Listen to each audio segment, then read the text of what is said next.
any worse than the misfortune cookies that were Oh like my god! black. I went back and watched that video. I'm like, oh my god, my mouth's all black. It's We all looked like zombies, like our I mouths were know. black from the misfortune cookies. that was pretty good. Yeah.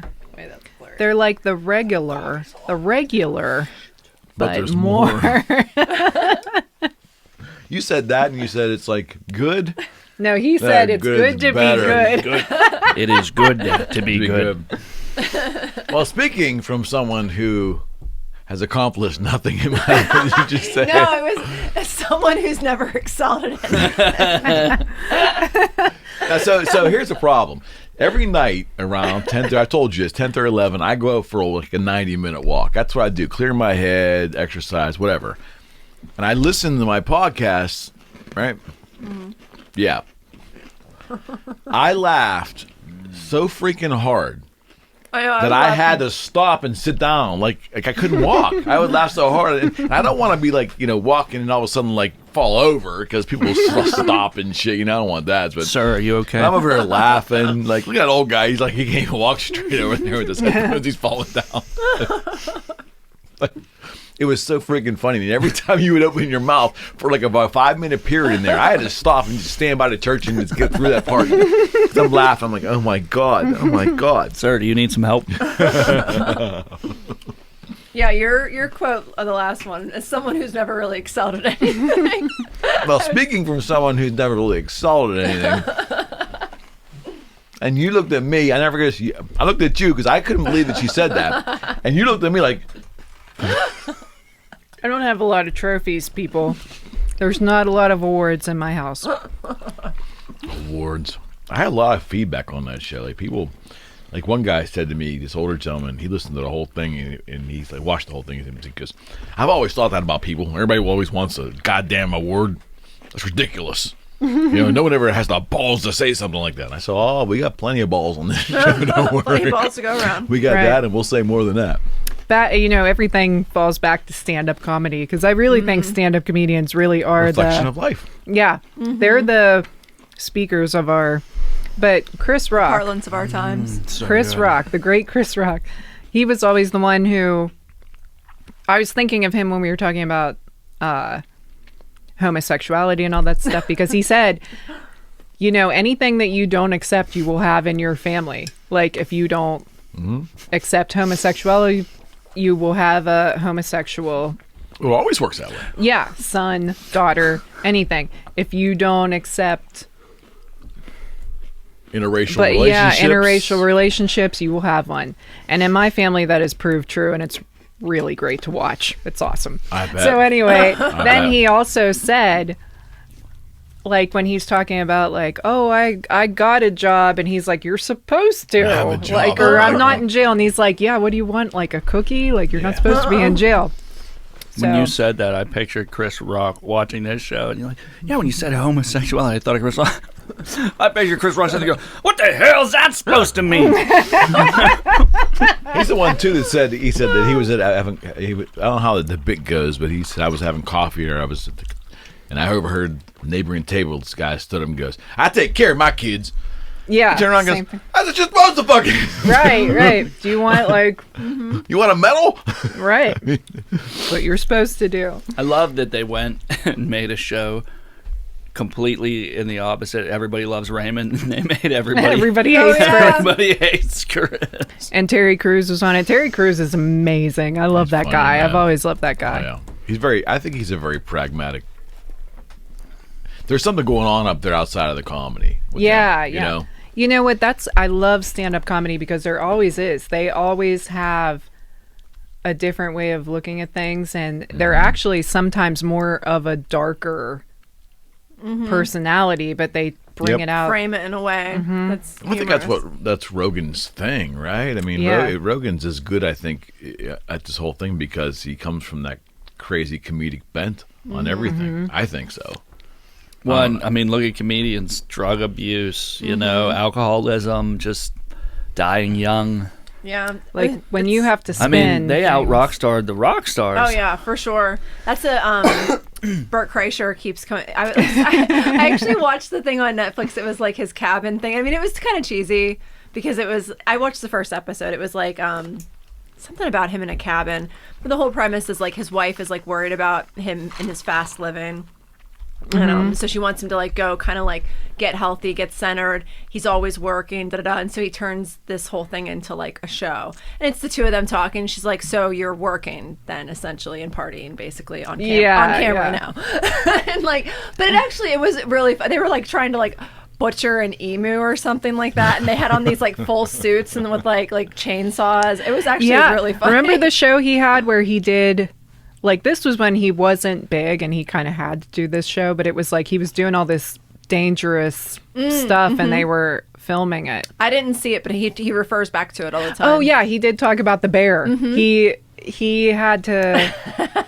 What do you have to do? He had to feed a bear or something. Yeah, like and the bear like grabs him. That's like how he met his wife because like yes, yes, that's right. You're right. It with marshmallows. Coming back to me now. She like you. Yeah, I remember that. There was like she like, put a marshmallow in her mouth and was like. And the bear sat on him and he thought the bear was going to rape him because the bear like spun him around and like bear hugged him from behind, and then. The bear sat on him or something, and Balls he like in the face or something like that. Yeah, and he kind of like he blacked out when the bear sat on him, and when he woke up, his wife was the one that was like working on set or something like that, and she grabbed the marshmallow, put it in her mouth because that was like what the trainer was doing or whatever, and it like distracted the bear off of him, and that was like when he knew he was in love with her or something. Yeah, and when he talks about his kids, it's funny too. His girls. God. He's one of my favorite comics right now. Like his laugh is totally infectious. And he has does he have a He has podcast? a couple podcasts. He has one. The Two Bears One Cave is him and Tom Segura. Okay. Yeah. Bill Burt, him and Bill Burr do one together. Burr's nuts. He's nuts. He was just wasn't he just on the Grammys? Mm-hmm. Yeah. Which I watched. He was on Rogan I didn't see a month it, or so too ago. Yeah. I think, too. I watched the Grammys. It was on at my parents' house. I went to my parents' house and they were watching it, which is That's got to be a trip. right. It was. So that has to be a trip. Yeah, I remember they didn't really. My parents didn't really like anything. The whole time they were like, I don't like this. But I remember You don't say. At one point they were kind of saying stuff about Harry Styles, and I thought Harry Styles did an amazing. I think he's going to be iconic. I really love the way he's going. But he was wearing like I don't know. Who is he? Like, Who is Harry Styles? He used to be in One Direction. Okay. Now he's by himself. Oh yes, no direction. But he was dressed. He had like a feather boa on, and he had on like a blazer, like a leather blazer with no shirt on, and like a flares. bird suit. He almost looked like for my parents. Jerry's like, wait, what? who watch, like they're into Mick Jagger, things like that. That's who he reminded me of. I mean, I thought he was pretty iconic. And then the funniest part ever was, like, my dad always, like I said, he tends to surprise me because he's so quiet and he seems so conservative, but he's not. So at one point, like, I was walking around. You folks were bikers, right? Yeah. Okay. Yeah. Bikers. And I was, like, doing something else. I was in and out a little bit. So I came back out and I was like, who's that? Who's accepting that award? And my dad's like, you don't know who Meg the Stallion is? And I was like, well, I don't know her to see her. Like, she was all dressed up. She had on this pretty I don't know dress. Who that is. She does WAP with Cardi B. Oh. Okay. So, and my dad, the biker, long ponytail, beard, all that stuff. He's like, yeah, and she won for best new artist, and she's not even that new. She's been around for a long time. And I was like, how do you know? Go, Dad. I don't know a song by Meg the Stallion. How do you know? And they watch a lot of, like, late night TV.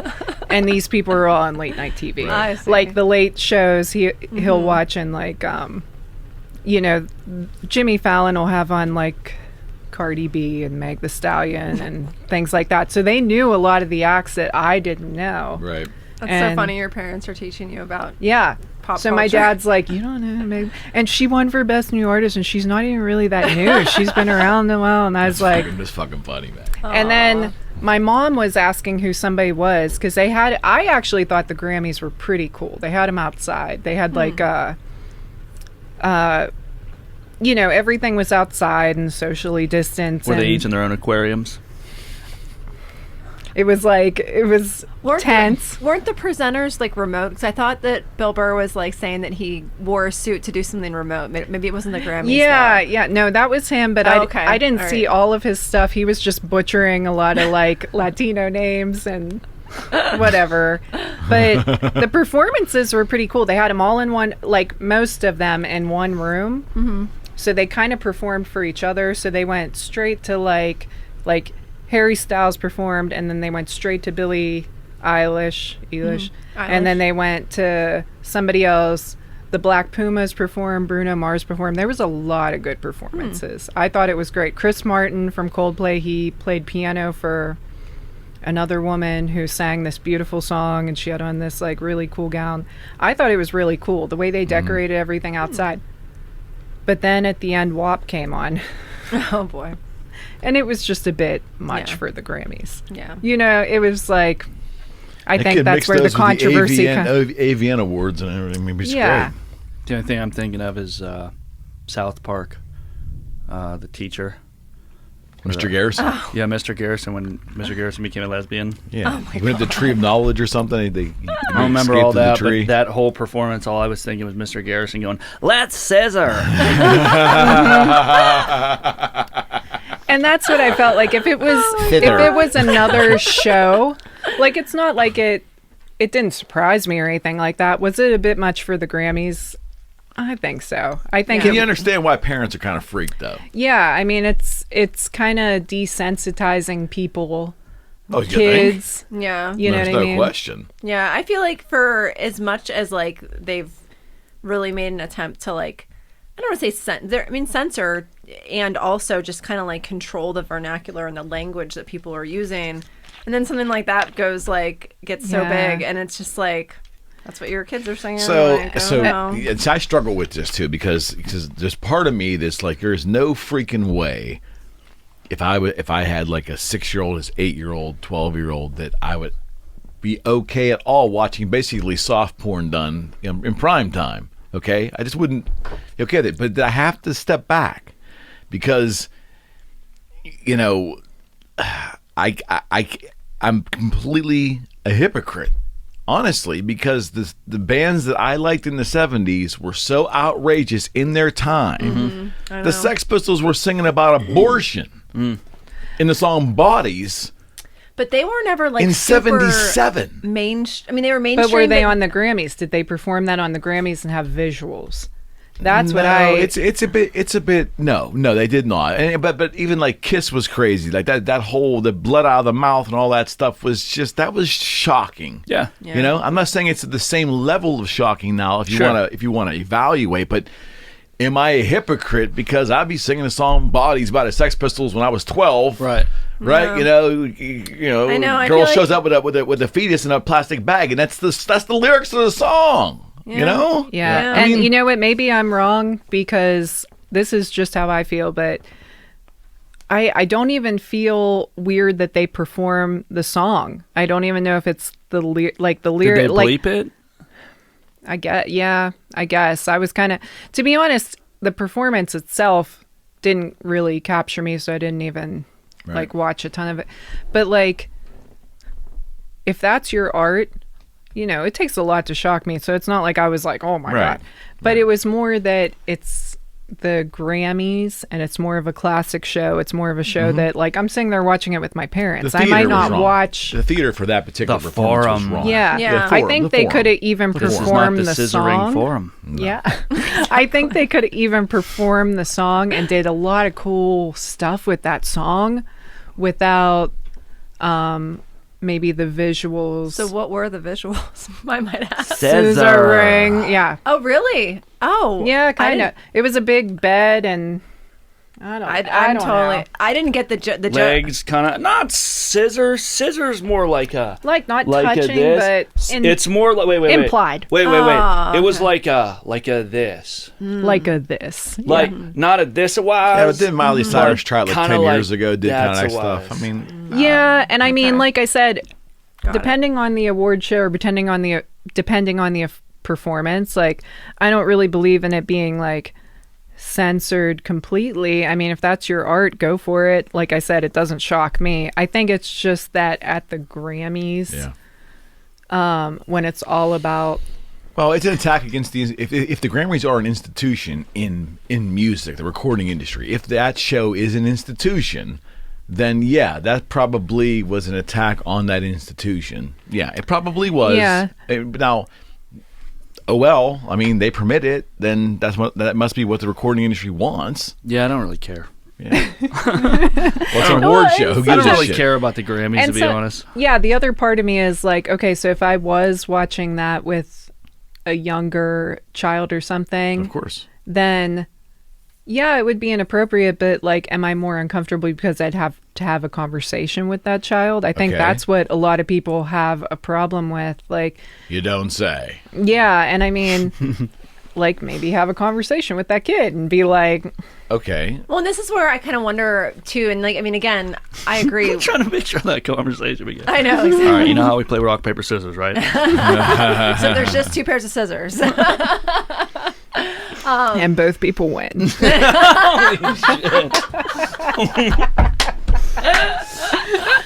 Potentially. Mic drop. I know. But to say like Parenting 101. I was just saying when Bill you need to Clinton did that. procreate. This When Bill is Clinton, what it comes down to, Cass. well, Don't let me babysit when your Bill kids. Clinton got in trouble in '98. Right. Okay, I remember clear as a bell. I had just gotten married and hadn't started a family yet, but I was like, "Wow, that's something." My very best friend in the world had an 8-year-old, 7-year-old, I think, and at that time he also had a 4-year-old and a 1-year-old.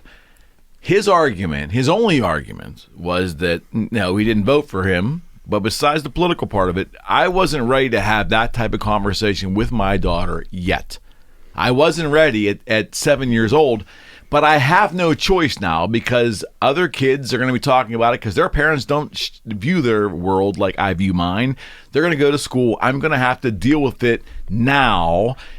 Because if I don't deal with it now, she's going to get her information secondhand at 7. And it's the Yeah. president of the United States. It isn't like it's some guy down the street you heard a rumor about. It's the president of the United States.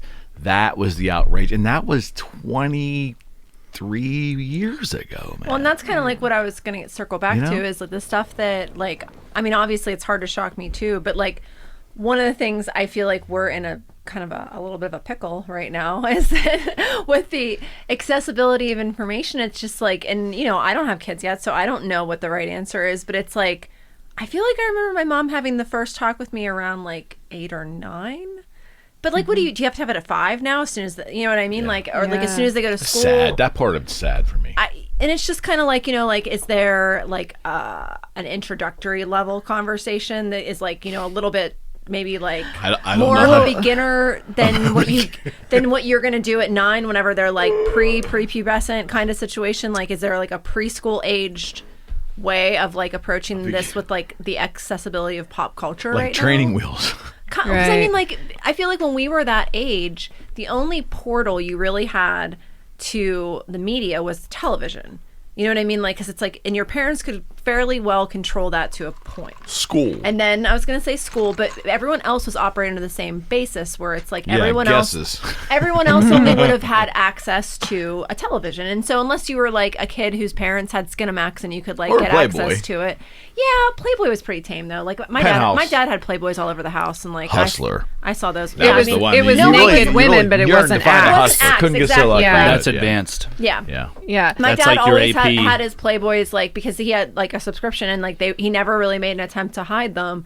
But that's not porn. You know what I mean? Like Right. it's really not. Yeah. Now Well, that's nothing. it's the same with like, I'm sure you've all seen the memes and the argument about, you know, people after the Grammys aired, they were saying like, we're putting things like this out on TV, but then there's, you know, they're I mean, they're saying canceling, but they're really adapting Pepe Le Pew and Dr. Seuss and all this stuff, and people were getting like really upset about it, and I'm like, well, Pepe Le Pew, like there's a difference between WAP, which is consensual, and Pepe Le Pew, which are children watch. It's a cartoon and it's non-consensual. It's saying like, you know, that that's how you go after somebody you're wanting.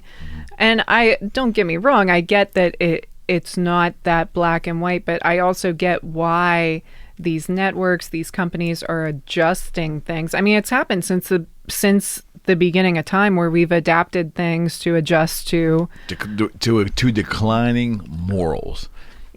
Not up on a high horse because I'm standing over here. The morals are over here. I'm observing. But our moral base is different now. Is it declining? Maybe it's ascending. I don't know. The morals fabric of society in the year 2021, in my opinion, is much different than in 1950. And we can talk about media. We can talk about how we talk to our neighbors. Do we know our neighbors? And this is where we're going to talk about the greater good, how we're going to transition to the next question, which is morals are different. And you say adapting. I get it. We have to adapt to society, I guess. But there's a lot of people, maybe because of my age, I'm in my 50s. I look at that. And it's hard for me to understand how it's acceptable, or even acceptable is a tough word. It's hard for me to look at, and I don't like using the word sophistication when it comes to rock and roll either. That doesn't work together. It's hard for me to look at whatever that Cardi B is in that sex act, that portrayed sex act that was on primetime TV, and look at that and say that is exactly the same as Mick Jagger strutting around like a peacock in '71 in a sexual fashion. See, I see, because it wasn't an actual sexual, like they were actually, it was very vivid sexual acts. So I mean, I get why that wasn't really the performance for everybody. And like I said, I think they could have went about it a different way. It was also on at like 10, 11 at night. I don't know. I just think we're in a different moral, whatever morals mean, you know, the acceptability standards of society, I guess. I think that's a good question. We're in though. a different place right now. Yeah. Well, like Yeah. we said, things are always in a state of flux, though. And it's like, are we saying like I said, the performance wasn't for me. I felt like for the Grammys, they could have done a lot more with that, or they could have done something else with that, is what I want to say. Right. But then if I say like that wasn't appropriate, are we censoring like women enjoying sex or consensuality and things like that? But I also think like if I had a child or like the youth and things like that might have been watching that, like, yeah, they might listen to the music, but seeing the actual act, I feel like it is kind of desensitizing Well, I think it's our definitely youth so much. doubt. And yeah, so like I said, even like I don't get too bent out of shape out of like the Dr. Seuss and Mr. Potato Head stuff. Like that's all stuff. Like I said, to me, that's like adapting. We've been doing it since the beginning of time. There's things that just don't, like it's not like they were canceled. It was these businesses or these estates that decided to do that. But yeah, there is a part of me that's it just You're wasn't feeling some kind of way about Cardi B. Yeah. It was just like I felt like it could have been. You feel it was vulgar. I can tell. She doesn't want to say maybe it. vulgar is But not the that's- right word. Yeah. No, I know. Yeah, But I edging think in that direction. Yeah, and then it overshadowed a lot of the Grammys because I thought the Grammys were great this year. I really loved all the performances, but when you talk to anybody about them, if they watched them, that's what they'll talk about. And that's why they did it, because they stole the show. Whether you agree with it or not, Yeah. whether you love the song or hate it, whether you feel like that has a place, that performance has a place in, call it mainstream primetime television, like Eric was saying. It's all anyone's talking about when they're talking about the Grammys. And for the artists, that's all they care about. Right. That's all I they care thought about, like you know what I mean? like It's there a was- song that's like sexually explicit. And so to have a performance that's sexually explicit on the Grammys where that really traditionally doesn't belong, it shocked people, It's about and now, money getting paid. Yeah, I mean that, and just think about rock and roll. Like it's about kind of pushing people's boundaries. It's about shocking people. That's the thing. Is like when you're trying to make it in music, you need to grab people's attention. I can't remember who it was. I think it was Jim Morrison. Was like he got up on stage and said, "Y'all don't want to hear some music. You want to see somebody do something crazy." And that has really had its place among popular culture, especially with music. So I mean, like whether you agree with it or not, whether you like it or not, I mean, it's nothing new in my opinion. But the aspect of sex, though, there's always been a porn industry, right? So there's just it's in high def now. But ultimately, the physical act of sex and all the craziness that goes with it. It's had its own little pigeonholed industry in the closet.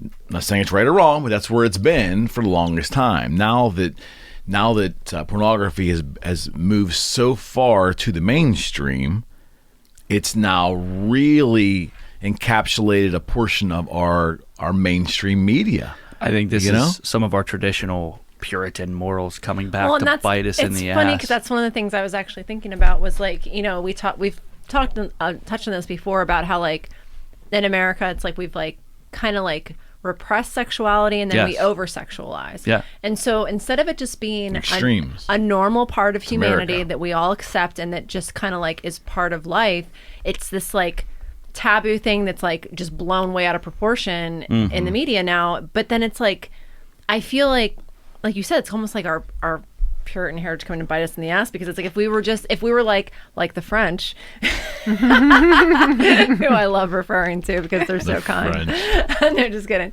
But like I just feel like it's not just France. No, that's what I mean. Like a lot of other countries and cultures. Brazil. It's okay European. to be open about sexuality, whereas it's not a big deal there. Right. Exactly. Here it's very repressed. It is, Right. and it has been traditionally, and it's like, So people go to the other extremes. Well, that's what happens. So we are It's a living in the natural- extremes again. It's the American way. It's the That's why we hate each other politically, because we live in extremes. It's a natural need that we can't just do away with sex. We're not saying don't have sex. We're just saying do it in private, do Don't it by discuss it. yourself. Don't Try talk not about- to talk about it. Do it by yourself. Sometimes We're talking about not. I said reproduce- Vaseline, and we look where don't you want to go. reproduce too much. Wait, Okay, we're so talking do it about by yourself. rock, paper, scissors, so that's rock, Yeah, and I Oh guess my it's God. just All right, here's it just goes to like even watching the Grammys. Like that performance didn't even I didn't even like whatever. your I audience. saw it, but it didn't even I didn't even retain it. Like it wasn't my thing. But the Black Pumas did amazing. Harry Styles I was really into. Bruno Mars was on there. Like there was a lot of good performances, and like I said, like you were saying, it got overshadowed by and people getting incensed from their standpoint, and probably the marketing engineers behind those performances or performers, I meant to say, they're probably happy as shit because we're all talking about it here. We wouldn't be talking about Cardi B and what is her name? What's the other one? I didn't even know about Let's this. call my dad. I just Meg the Stallion. Meg the Stallion. He'll give you a play-by-play. Right on. But So wait, just fill me in here because I don't even know the song. I've never even heard the song. Give me another cookie, damn it. He needs another cookie for this. Is the song? It's called WAP. I know what it stands for. Okay. But so is it referring specifically to a female on female act? Is that what we're discussing here, or no, is it? but there's I two don't think performers, so and they because I just think it was. Okay, I think so it's more, that's how they spun it. And they for the had performance. these guys Yes. come out, from what I remember, because I didn't watch the whole thing, but there was a big bed, because I remember Trevor Noah, who hosted the Grammys, he came out and he got up on this bed with her and he was like, oh, this was so cool or whatever. And they did do a semi-scissoring thing. Mm-hmm. But I think the song itself is about Any sexual act that Yeah, causes just- that reaction. yeah, I think it's male, female. And they did okay. have guys come out I who were wouldn't overthink that song. Okay. they did have guys come out that were dressed up. They all kind of looked a little Hulkish or Oompa Loompa-ish. They were all in green and they had weird. Those are two separate things. Vastly different things. Vastly different things, I might add. I was right there with you. But I can't specify the. Were they short or tall? They were tall and really burly. sexual, built. but Right they were on. green or something. I Okay. forget. I don't. That's know. where the Oompa Loompa Like I thing said, comes in. it didn't even in the it wasn't candy. Hey, I I want hated green it. in I the didn't bedroom. love it. I just was kind of whatever. Yeah, whatever. Sure. Yeah. No, but I mean, our culture is hung up on sex because we repress sex. Over in I know Japan, it's not a big deal. They have sexual game shows and stuff like that. They have sushi bars. You can eat sushi off naked Anyway. women. Yeah, they have over in Japan. They have. wanna make it stuff? No, I have to stop now. They have vending machines Glad they're over there. where you can get used women's panties. Oh, that's fantastic. Yeah. I'm good. So I'm not advocating for that. I'm just saying I really think it's our sexual repression come back to bite us. in Okay, the all ass. right. Let's make that hard turn here. I want to get this in before we quit here today. I want to get this in. So this is a big topic. It may take 2 shows to get through this topic. We're going to start it on this one as she's eating her Oreos.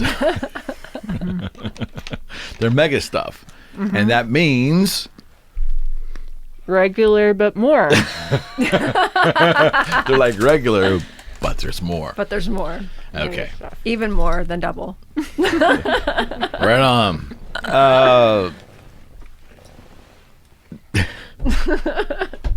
Society, the constant struggle between a regular sized Oreo and a mega style. She's got her headphones on. He's spitting water all over himself. What are you getting at here? Try not to chew on the microphone. We'll wait. It's a train wreck on this side of the table. I'm sorry. they just hot in can't, here. they can't deal with our experience in this format. We have to give a little space. It's fine. We gotta give a little It's fine. I actually got here from memory today. I want you to know. So I'm just saying. Are we good over there? Bring it on. Chewing. Do you need some milk? I got some whiskey. All right then. All right. Next time we'll have to bring some milk. That's what this You, show. you I convinced us just- that you were experienced in this. I think I just summed up this entire series that we're doing here. You want some milk? I have some whiskey. Do people believe might I'm do the it. only one drinking during this podcast? Probably not. No, probably not. Doubtful. I hope Alright. people are drinking, listening to this podcast. They might need That to might be this make it time. easier. Greater good versus individuality. Big picture topic, but I've had some other podcasts I've done with some people, Dr. Brock and some other ones, Rocco Koza. We talk a lot about philosophy, and our country was built on people doing amazing things and the individual spirit and capitalism, and it's created a life for most Americans that is modern and far ahead of the curve, and probably the best quality of life on the planet, at least in terms of from a commerce standpoint, right? But we obviously have a lot of social ills in this country. And the question is it possible to take the greatest elements of capitalism and individuality and all the creativity that goes with that, but still retain enough soul in there to address the greater good, for those less fortunate, for those who don't have the ability to grab that lightning in a bottle, for those who, for whatever reason, aren't going to be able to crack the code of wealth. Can we find some kind of harmony between those two? Because I would tell you now, I believe the divide between success and money and power and those from on a more humble, those who need help, those who are in desperate straits, the divide between those two groups is wider than I believe it has ever been. So how do we bridge the beauty of capitalism and all that it brings and provides and individuality with the concept of taking care of each other and providing for the greater good? Looking at you, big boy. I don't think you can legislate that. Right. Right. You know, and I think that's a mistake that we're making right now, is that we're attempting to legislate that, and I don't think that And you we can. have for decades. Yeah, it's just like legislating.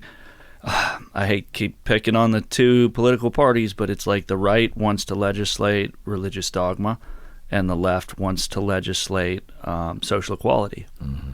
And yes, you can provide for that with legislation. Can you legislate racism out of existence? Absolutely not, any more than you can legislate people, whether it's through religious dogma or just believing in being a decent person. You can't legislate somebody into being a decent person. Mm-hmm. You just can't do that. You know what I mean? You can tell people this is what you're allowed to do and this is what you're not allowed to do. But within that framework, people are going to live how they live, and there's nothing you can really do about that from a legislative standpoint, you know? And I think too much of what we're trying to do, and I say we, I guess I should say what I see happening, is that there's like these just blanket stabs. You know, we're going to take a stab at this, we're going to take a stab at that. And I really just think it's a momentary need on the part of politicians and different groups with different bases to appear in a certain way for a certain period of time. Like, and I know I constantly seem to like pick on the left, but I'll pick on the religious right too. You know, I'm fair. I'll deal out my hits pretty evenly. I try to. But do you remember like 2 years ago, mental health was the hot button? Please check in with your friends. Please, mental health awareness. Please this, please that. Like Before the pandemic. Yeah. And you know, I can make a bunch of examples, but really, like, am I the only one who notices that what seems to be going on with the left is this continual cycle of whatever the fashionable cause is right now? You know what I mean? You could bash the hell out of conservatives. I mean, hey, it's fun, it's easy, go for it. But at least they're consistent, you know what I mean? Like Consistently uncaring assholes. At least they're consistent. We like guns, we like God.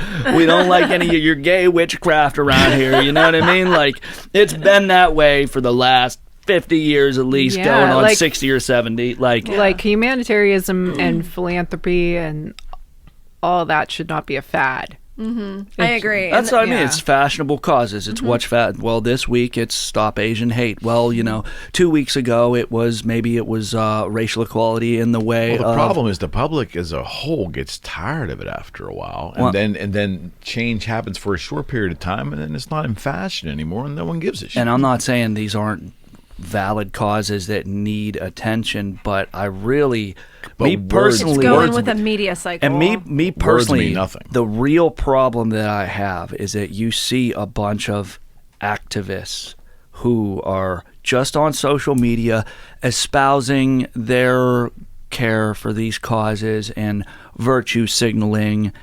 And it's like, what are you doing? Some people are. Some of them are doing real things in their lives, but I think there are way too many people who, you know, who identify with liberal ideologies and liberal politics, who really think in their head that they're one of the good guys and that they're doing something to make this a better world and a better country because they identify with liberal ideas of social justice, of inclusiveness, you know what I mean, and being humanitarian and accepting everyone. And it's a great philosophy. Like, let's not deny people health care simply because they can't afford it. Let's not leave a single mother to struggle on her own with 3 kids and maybe they're not even eating. Let's not judge someone based on the color of their skin and leave people in certain neighborhoods to just fend for themselves because they don't have the opportunity for a decent education. You know what I mean? They don't have opportunities to advance themselves in our capitalistic society. And you're just more prone to drug use, to selling drugs, to criminal behavior. Right. But what are you doing? Yeah, what are you really doing? It's just lip service if you're not doing anything. But that's what I mean. Plenty of people are. They're like, oh, I'll tell you what I'm doing. I volunteer at a soup kitchen, and I belong to this group. Not plenty and I of belong people. Some. There's an element of people that are contributing, I think. But there's a lot of lip service. Plenty man. is a relative word. Yeah. And Plenty obviously, compared to many. I don't know how many. I mean, I Yeah. couldn't give you any kind of figure, but I will tell you from people that I know that it just seems like the biggest cheerleaders on social media, they're not doing shit. Right. I'm sorry, I know them in their lives. They're not doing shit. Well, it doesn't. They're not dedicating any of their time. They're not volunteering. They're not out there in the world. They're not going to communities where people are having trouble making their ends meet and being like, well, I'll volunteer to tutor young kids for free in poverty-stricken neighborhoods. Like, what are you doing? Like, you're on social media, it seems like 24 hours a day. You're flashing your peacock feathers, You care about these people. You want this to be a better world. You don't do shit for humanity. You don't do shit for your fellow human beings. Like, well, that's what a lot of conservatives feel about liberal agendas, period. Sure. I'm not saying right or wrong. I'm just saying my understanding is a lot of conservatives view liberalism as being the quest for a euphoric state at the expense of other people's endeavors and forcing that mindset on without really ever doing any hard lifting or heavy lifting. Well, that's what that mindset thinks. And to spread it around, plenty of people would point the finger right back at the right and say, well, all you really care about is your traditional values, and yeah, you're fine helping someone as long as they fit, as long as they're not gay. You know what I mean? As long as they're not and most conservatives probably wouldn't disagree with that. Think about that for a second.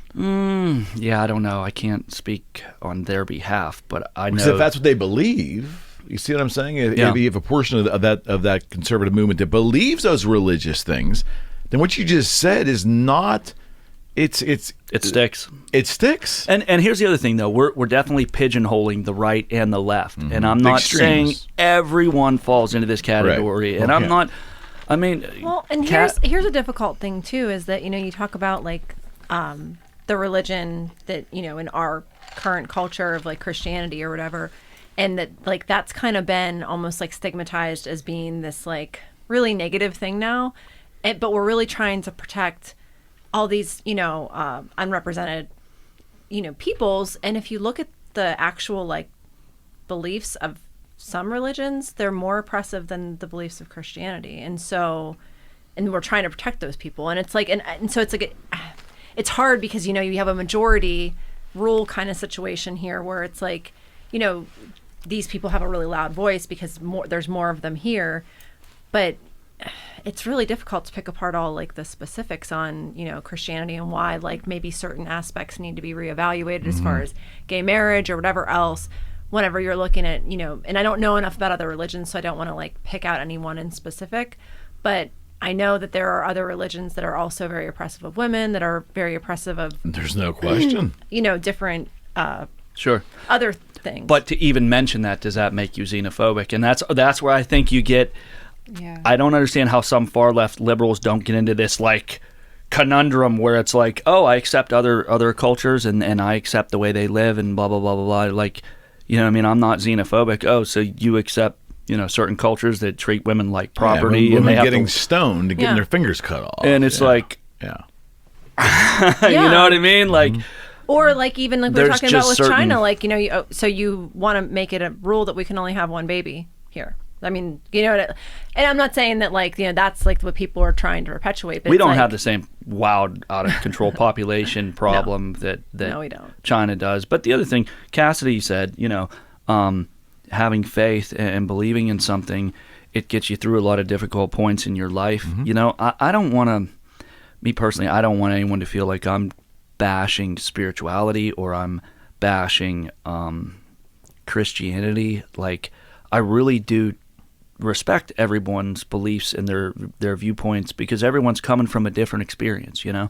The same way I was talking about how every moment is completely unique and can never be replicated. I believe the same with everyone's experience, you know? If our lives are full of all this continuum of completely unique moments, then we as ourselves, as individuals, are completely unique individuals, and it's just like we all make mistakes. None of us are perfect, and we can't condone behaviors that are blatantly harmful and unfair to other people just because, you know, the murder gene's not an excuse. That's not okay.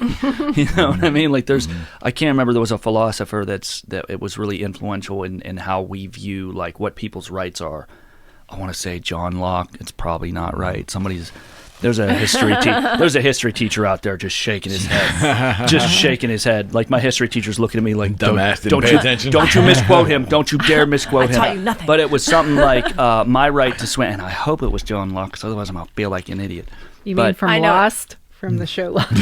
John Locke? I never watched Lost, remember? Oh, there was a guy on there named John If it Locke. wasn't John Locke, it was someone around that time period or viewed with the same esteem as far as helping shape our philosophy for what our rights are, is basically my right to swing my fist ends where the other person's nose starts. Right. And that's what's happened a lot with this whole pandemic, is people that are like, it's my right not to wear a mask, it's my right not to do this or that, and it's like, well, your rights end where mine begin, or mine begin where yours end. It's just, you know, it's hard to get everybody on the same page.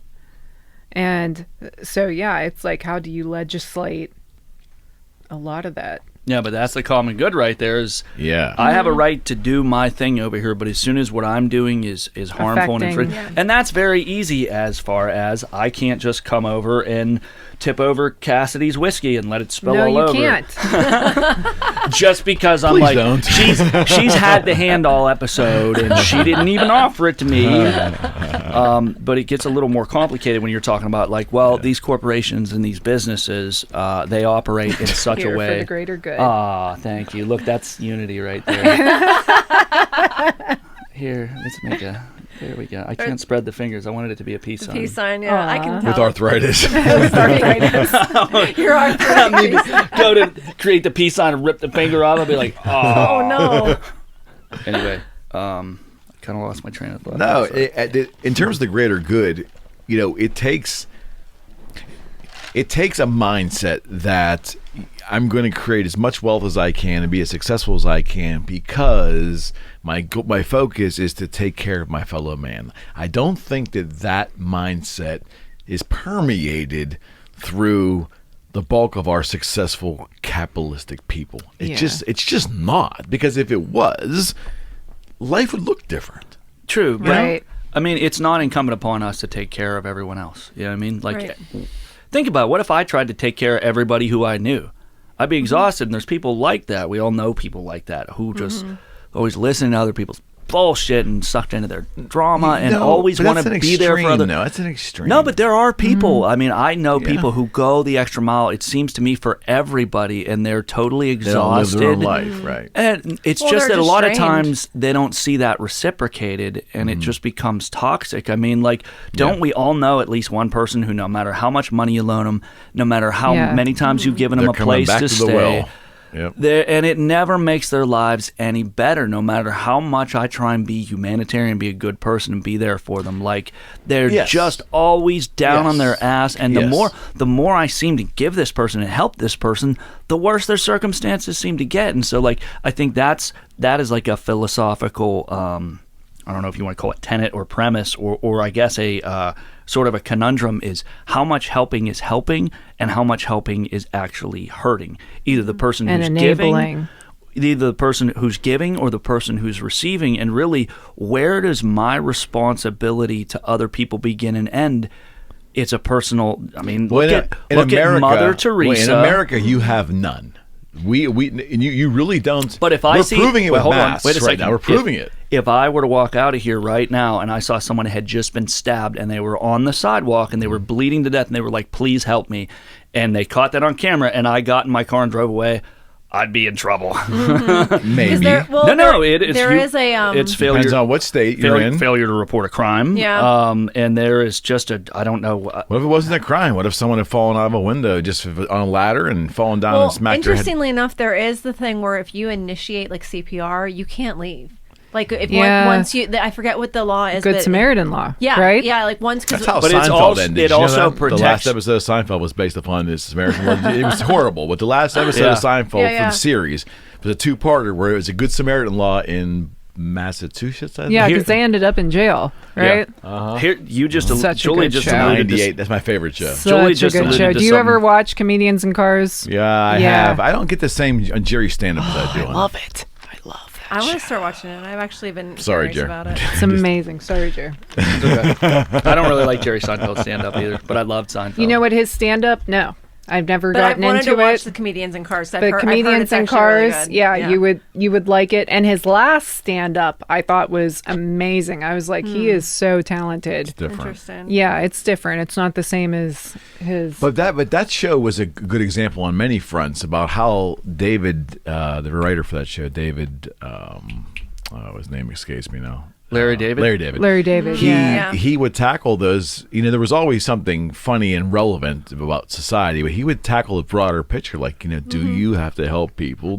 How far do you go before you start to offend somebody? All those social norms were always attacked on that show. And Julie alluded to something with the Good Samaritan law. Part of that, I know from reading about it, I didn't know that you weren't allowed to leave the scene once you initiate CPR, but I did know that they made it so that you can't get sued if you're trying to help someone. Because to your point, like, well, you need to help your fellow man, so turn around, look at what happens. I see somebody, they're either choking or they're having a heart attack or something like that. I know CPR. I go over to this person because I'm exhibiting my humanitarian, take care of my fellows attitude. Say you break a rib, then right. I was about to say a lot of people were breaking ribs. Sued because they're like, well, you hurt me, and now I'm going to come after you for medical damages. And it's like, so wait, in that moment, I could have ignored you. Yeah, I could have ignored you. Really, it would have worked out better for me in my situation. I probably should have just let you die. And I think that they legislated it in such a way, like, look, we don't want people just leaving people to die because they're worried about getting sued for it later. So we're going to protect you. If you're trying to save someone's life,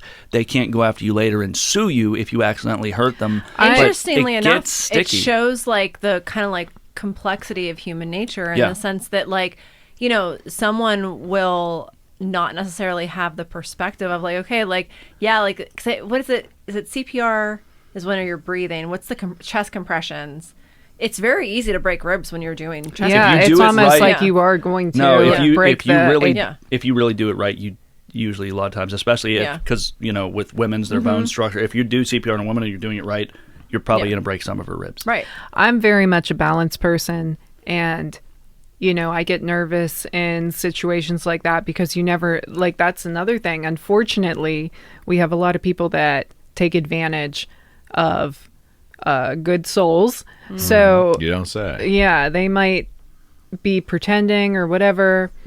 Or if somebody is in danger. Great way to draw somebody into a lawsuit. Yeah. If somebody is in danger and their attacker is still around or something like that, I'm the type of person, I would get in my car, lock all the doors, and call 911.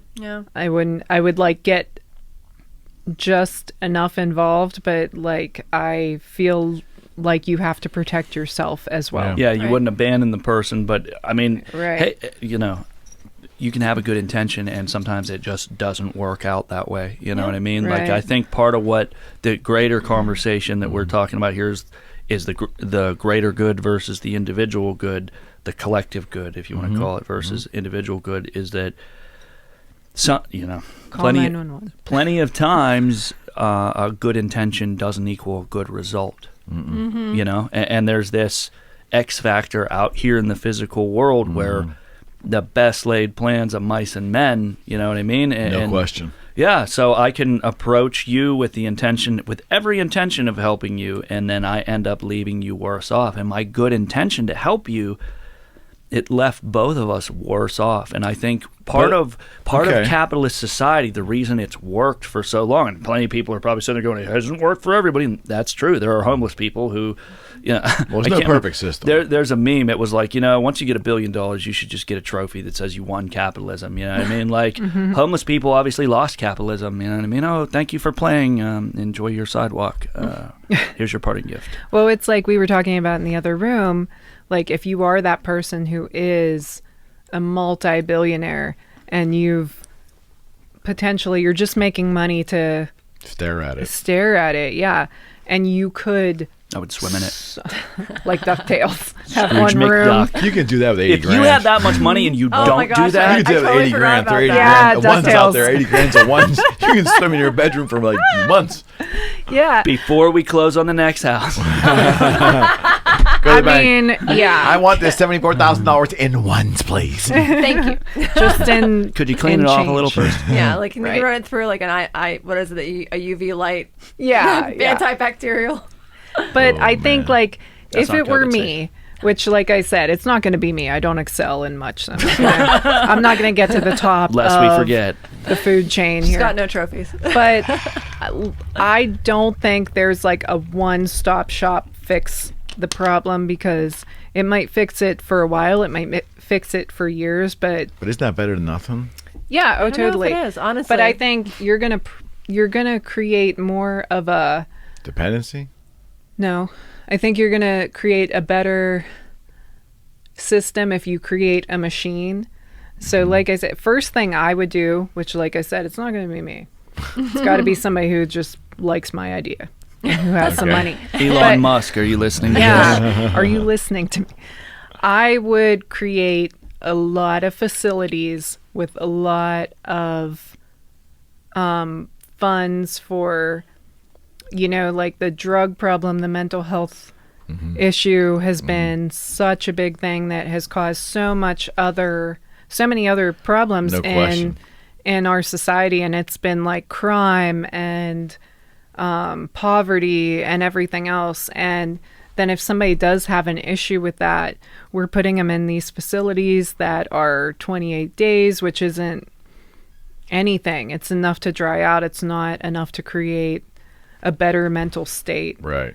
And a lot of times there's just not beds available. So the people that do want to get help, there's just not room for them.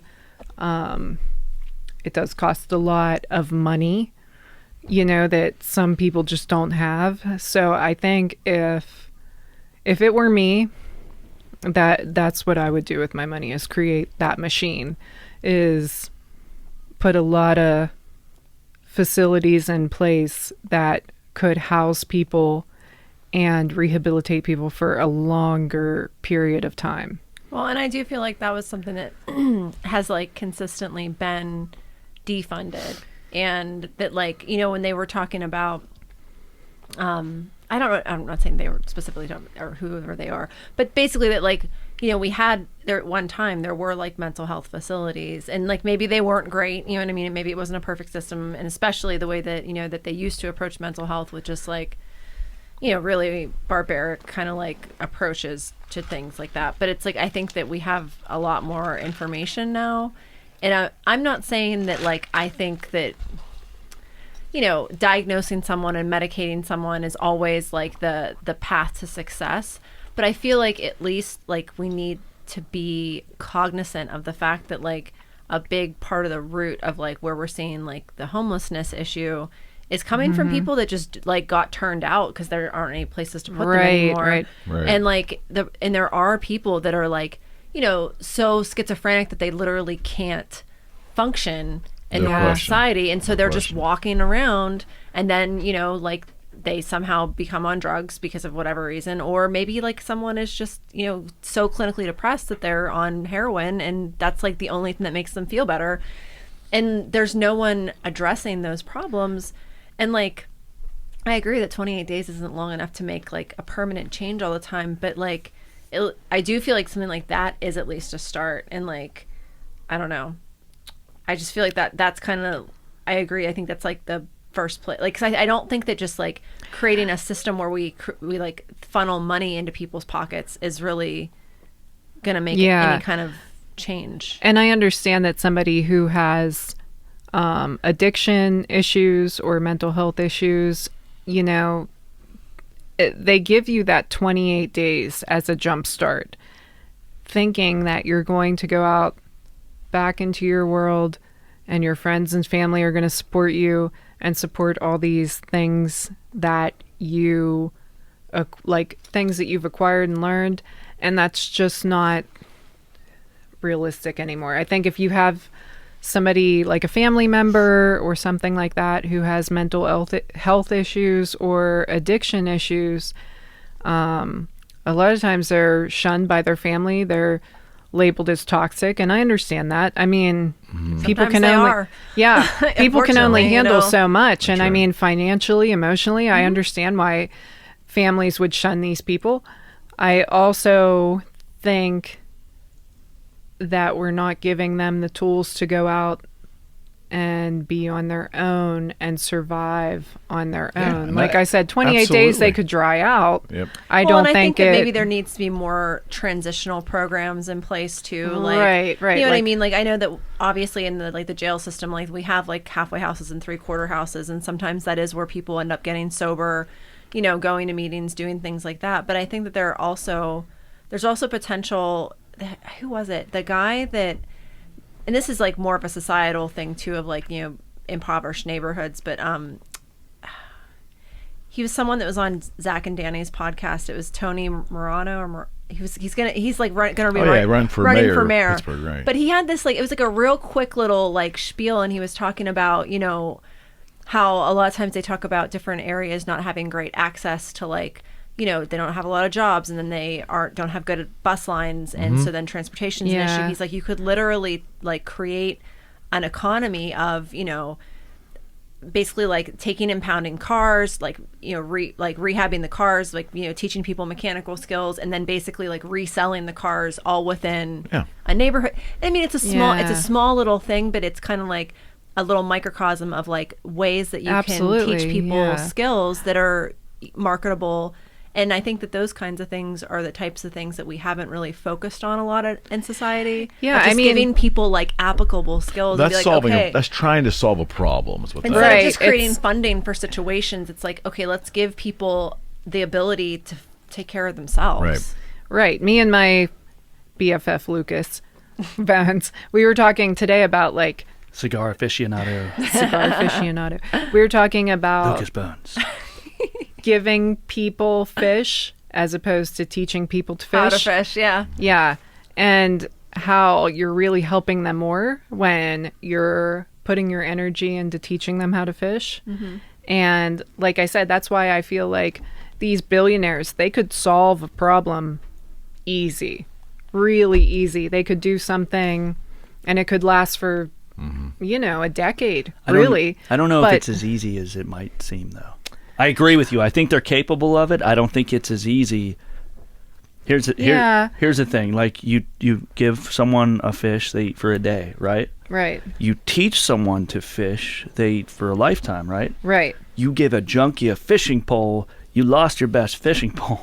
Yeah, that's true. Yeah. Well, yeah, it's true. That's why Trying I feel to help like people in certain situations when they don't want the help, like that's what I mean. I mean, because we're talking about like mental health and because you get a twofold picture, in my opinion. Like you get people and you picture somebody's on the street and they're just down and out. And you're like, I really want to reach out and help that person. And then you see this other guy over here and he's literally looking for the next person to victimize and steal from. And the reality is that so many people who are living that kind of life, they fluctuate between like a victim of their circumstances and victimizing But- other people, because it's real hard to live on the street and Right. never make a victim of another understand. person, because you got to survive. But there are so many people that are like, I want to get help and there are no beds available, or I don't have the money, Exactly. Sure.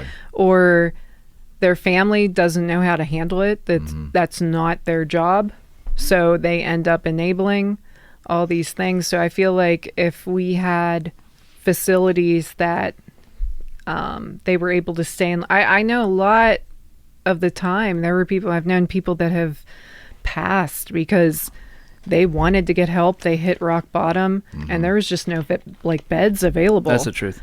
And mental health wise, it's almost like, what's the difference between being able to check yourself into a mental health facility and you have to stay for 3 days as opposed to, I don't know, more days, 10 days, any day. And then you can learn more and have more tools when you go out there into the real world, maybe figure out, what tools you need, whether it's medication, whether it's not medication, whether it's getting you on track to some sort of group therapy, anything. So I think that's really where we could solve a lot of things, is put that machine in place. Not everybody's going to take the carrot, absolutely, and they are probably, unfortunately, the people that aren't going to make it. But the people that want the help and can't get it, that's what really breaks my heart. It's just, we don't have the funds always to be there. So do we not do it because we know there's a portion of the group we're trying to help that is just, I guess they're non-redeemable in regards, because they just don't want to go through it themselves. They're making the choice to stay in their circumstances. But that has to be the small percentage. Like if you take the homeless circumstance, let's just say XYZ mega billionaire worth $300 billion goes, I'm going to solve the homeless problem in Chicago. I'm going to take $30 billion. I'm going to get my team together, and we're going to figure this out in the Chicago metro area. We're going to determine over 6-8 months how many people are actually homeless, and we're going to solve this problem over a 2-year period. Yes. Even if that number is as high as 20% of the people they're trying to help are going to be, as they say, recidivist, right? To keep on going back to jail or having the same problem. If their behavior is recidivist, is that right? Even if that's as high as 25 or 30%, do we not do it because those 30% aren't going to go with the program, and then the other 70% don't get a shot? Here's something that I think we need to address, and because mental health is definitely a huge factor with homeless population, but another just as big, if probably not more, is drug and alcohol. I'm not saying everybody on the street has a drug and alcohol problem, but it is a very... Well, sure it is. I would say, Absolutely. I would venture to say it's likely, I'm sorry, I'm not a social worker, but I said it's likely the leading cause of people ending up living on the street and being homeless. And here's the problem. I have experience with recovery, and even people who have homes, once you get into the program, roughly, I think it's like maybe 1 in 6, I don't even think it's that high, actually make it through recovery. And so... But don't we try... And why is that? But we don't try, though. We don't Is know. it because it's not long enough? Like I said... No. We're talking about people who attend meetings on their own. They have homes. They have every reasonable means in front of them. And it's a program that absolutely does work.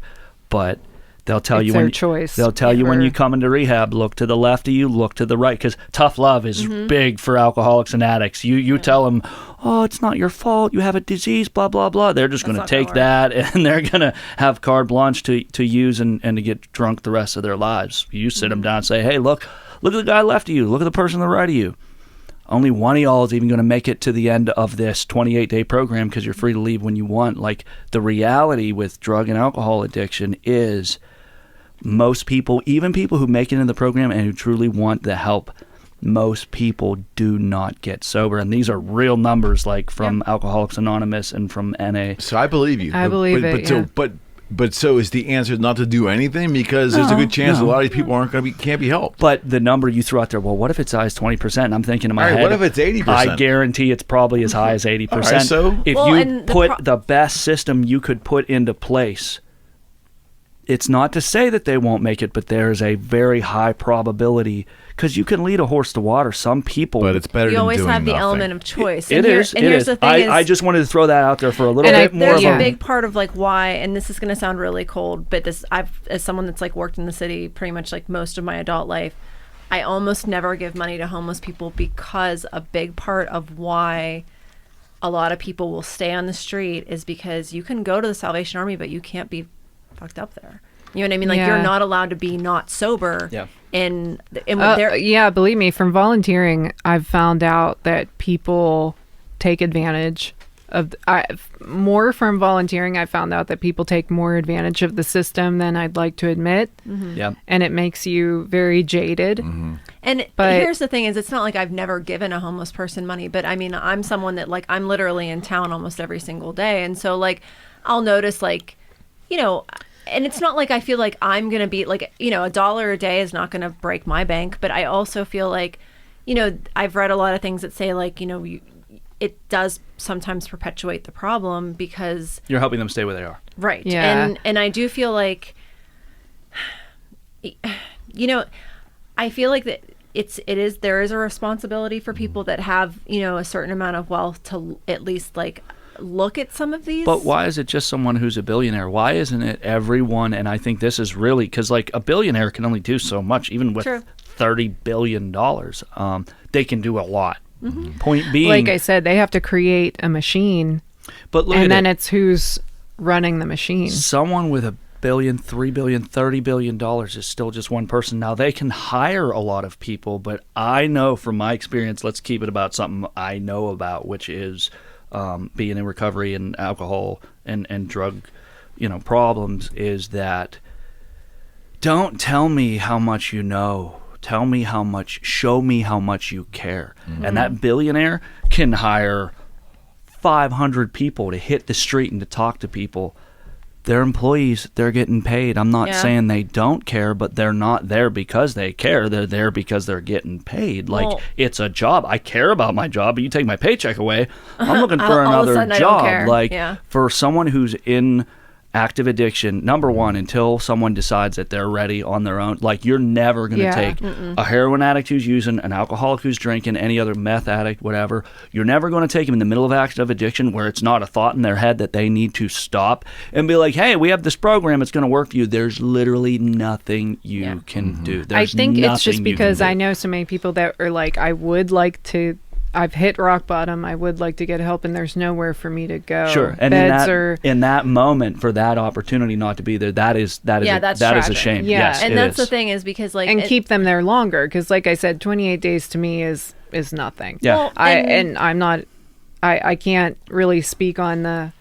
You know, I'm not an addict or anything like that, but 28 days I just feel like is so short in somebody's recovery. It's and long they enough to dry out. Right. It's long enough to dry out. I almost feel like they need a lot more tools than that to go back into reality.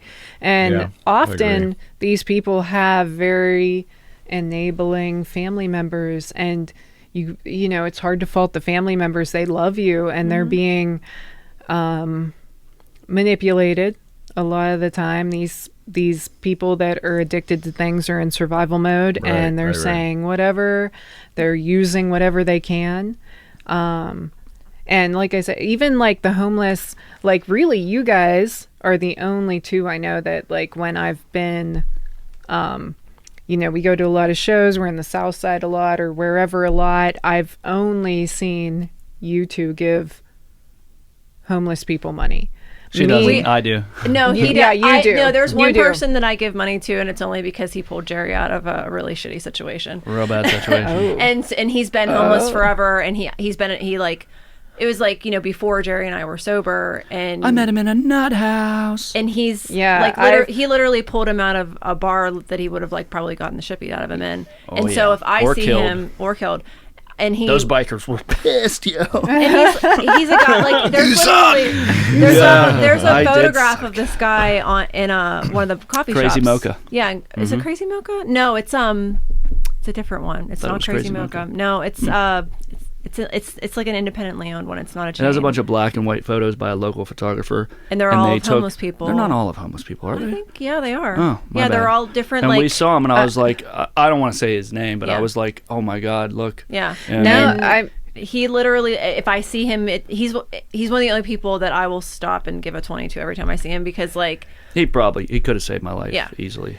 Yeah, and he I doesn't mean, really remember me actively, but he kind of does, like, enough that, like, you know, he's and whatever. you know, my brother works in the South Side, and he's very good about. He carries around I don't know, like little foil blankets and like Pop-Tarts. Pop-Tarts are his big thing. Oh, that's a good idea. Bottles of water, and he gives those to people because he doesn't give money. Now, I was always taught, don't, I'm usually going places by myself. Right. Yeah. So I was always taught, don't go in and get your money because you never know who's going to take advantage of you, and then around the corner you're going to get mugged. What did we say about what did I say about the good intention versus the outcome? Right. So that's why, usually you were the only one, or if I was with both of you, you were the only one that I have seen give people money. And it's circumstantial too, you know what I mean? Yeah. Like if somebody's just there, when someone comes up to me and directly approaches me, usually I don't get myself in that situation. Yeah. You know what I mean? If someone's sitting down, I feel safer, you know what I mean? Yeah. Like I rely a lot on my instincts, and when someone immediately makes me feel like they deliberately sought me out and came over, I'm like, That's what, I drive where I drive home, there's always people on the one bridge and they stand in traffic, and I just don't feel like it's a safe situation. I hate when people because they literally come through. It's like an on-ramp. Yeah, you could easily jam someone up and I just feel like it's really unsafe. How is that legal? Like in Robinson it's probably Township, really not. I don't know. And that's just what are the cops going to do? Fight rush hour traffic to chase somebody out there when they're going to come back 5 minutes later? Interestingly enough, I will occasionally buy flowers off people's so I feel like you need to go a long distance to set up like a by the road flower shop. Yeah, like I just to mess with someone. It's a long con. It's like, I don't know. But either way, I do feel like, circling back to like recovery, one of the things that I think is overlooked about why AA works, at least for a portion of people that it does work, is there's this like common adage. It's like I don't know if it's like a proverb or like a story. They talk about, the person in the ditch or whatever. The hole. Yeah. The hole. And when someone's down, I love that one. Yeah, when someone's down in a hole, it's like, people will walk by and they'll, No, let me tell you, I love it. Yeah, you're going to do a better job. I love it. Okay, go ahead. Guy's down in a hole, and he's stuck down there, and a priest walks by, and the priest looks down there and says, "Oh, my son, you're trapped down there. I'm so sorry. Well, let me talk to you about God's plan for all of us, and I'll pray for you," and blah, blah, blah, blah, blah. And they say a prayer, and the priest goes on his merry way, and the guy's still down in the hole. And so a psychiatrist comes along and sees him down that hole. And he goes, "Oh, well, I'm going to help you conceptualize your situation and help you come to some acceptance with it so that you can self-actualize and you can be in a better set of circumstances." And he has a conversation with him, and he continues on his merry way, and the guy's still down in the hole. Well, then another guy walks up and looks down and says, "Oh, you're stuck down in that hole." And he jumps right down. The guy's like, "You idiot. Now we're both stuck down here." The guy says, No. I was stuck down here in this same hole myself. And I'm going to help you. We're going to climb out of it together. Mm-hmm. And that's how recovery works, because we don't really jive with counselors too well. You know what I mean? Some guy who read something in a book, I'm like, "Well, you read that. That's interesting." I woke up on the floor covered in blood. So, I mean, did you read that in your fucking book? But an alcoholic talking to another alcoholic and making that connection. Right. You know what I mean? It's how one alcoholic stays sober, and it's how the next alcoholic gets sober. Well, that's why I believe Greenbrier tries to hire people that are in recovery, but they do not, as far as I know, they don't hire people unless they've been clean for 2 years, because your brain doesn't work the same. Like I said, 28 days is nothing. Honestly, like the first 5 years, I was sober anyway. Like, I really don't remember much. Really? Like, I mean, no, I mean, I remember it's so much. Not like blackout. No, but it's so much like you're just trying to get survival through mode. it. Survival mode. Yeah, like, exactly. That's what I always say. Wow. It's like, even if you're not trying to get the substance you're addicted to, you're still in survival mode. And that first, like you said, maybe 5 years. In early recovery, that's what people don't really get. It's the coping mechanism for life. Mm-hmm. The normal person, 12, 13, like, start getting life lessons smack you in the face, and the normal person has this negative experience and is like, "Oh, well, I need to find a way to cope with this, either through learning." And some people learn negative coping mechanisms, but there's a natural development that happens there. And the person who decides to start drinking and using, and it gets sucked into addiction or alcoholism because of genes or because it's just, whatever reason, that natural coping mechanism, it really gets inhibited. And when someone gets sober, they'll Right. tell you, you're pretty much maturity level. You're Like 12. pretty much wherever you started. If you started drinking at 11, congratulations. You're maturity-wise in a lot of ways. You're 11 freaking years old. And then when someone's trying to get sober, Yeah. it's not just, oh, I like getting fucked up and now I can't get fucked up. I like heroin and I can't use heroin, or I like alcohol, or I like using methamphetamines. It's, holy shit, there's a whole set of life skills and tools and inner coping mechanisms that I never learned. A lot of people who get Right. sober, fine, like they'll get their Librium and they'll have a bed and they'll get like physically sober, but they don't have the tools, the coping skills it takes. Hey, you got out and you got a job and you lost your job, or a friend of yours who you used to run with died from a heroin overdose. Like, people who have lived their life learning to cope with these things have learned the coping mechanism. it. Someone in early sobriety, they don't have that coping mechanism. I remember not long after I quit drinking, a friend of mine killed himself. I called my sponsor right away. In my head, I didn't even realize, wasn't conscious. In my head, I was literally sitting in a bar. I was literally, like, I could feel the atmosphere. Like, I was picturing myself talking about this and telling someone about it. And I was already in the fucking bar. You know what I Wow. mean? Just because Wow. that, it's like hardwired. You know what I mean? Like, That's that what you do. nervous system response. Right. Like, if you touch a stove and you pull your hand back, it's just an automatic response. When you've been in active addiction or alcoholism for long enough, something knocks you, like, really just knocks you down. Like, you're drinking and you're using all the time, but something really comes along and screws you up. It is a perfectly natural, it is an ingrained, almost like a muscle reaction. Of course, I'm going to go get fucked up now to deal with this. And when you don't have that, Got it. So let me ask all three of you guys, because I think you guys would have good perspective on this, because most of the people that I personally have dealt with that have had like addiction issues or anything like that, it's been heartbreaking in the way that it was like they got their wisdom teeth out and maybe they never did drugs before. And I've known people that didn't even Yep. drink in high school, and then they Yep. got their wisdom teeth out at 19 and got addicted to opioids, turned to heroin, and then ended Or- up in jail because they were Yeah. breaking into things, or an injury, a chronic An pain injury, a problem. car People, accident, it's not always things they. I was like- dabbling around with illegal drugs. right. It's Yeah. that's the thing. I think the misconception is these people were partying with something else and ended up going to something cheaper, more addictive, and that's not the story I've been told personally or felt personally by people in my life. It's usually something like that, and I think if you do have that gene where you can get addicted to things easily, Predisposition. or, right, or if you're not taught to use pain pills the correct way or whatever, that has been a lot of people's story. So how do you guys feel about medical cards for marijuana, things like that are kind of being used as more of a substitute? Or I mean, don't know I'm if substitute's still- the right word. Regardless of the fact that I'm personally sober, like, I'm still definitely pro marijuana, because I'm also pro choice with, like, freedom, I guess, a little bit. As much Yeah. as I've been screwed up by substances, I believe in people's right to go do what they're going to do, which Right. is really weird. But Yeah, me too. No, I am mean, too. And even people that have chronic pain, I do think they that end there's- up in that situation a lot of the time because they're just doing anything to make Right. themselves feel better. Absolutely. And a lot of people that I know have gotten their medical card or whatever, and they feel like that has taken the edge off, at least, or even like not necessarily getting their medical card, but even not necessarily turning to like THC, but CBD. Yeah, I think that cannabis has been like there's like a very political component of how that has been, like, some of the research has been suppressed. I think there's been a lot of research on psychedelics that's been suppressed, and that's been like a lot more discussed on like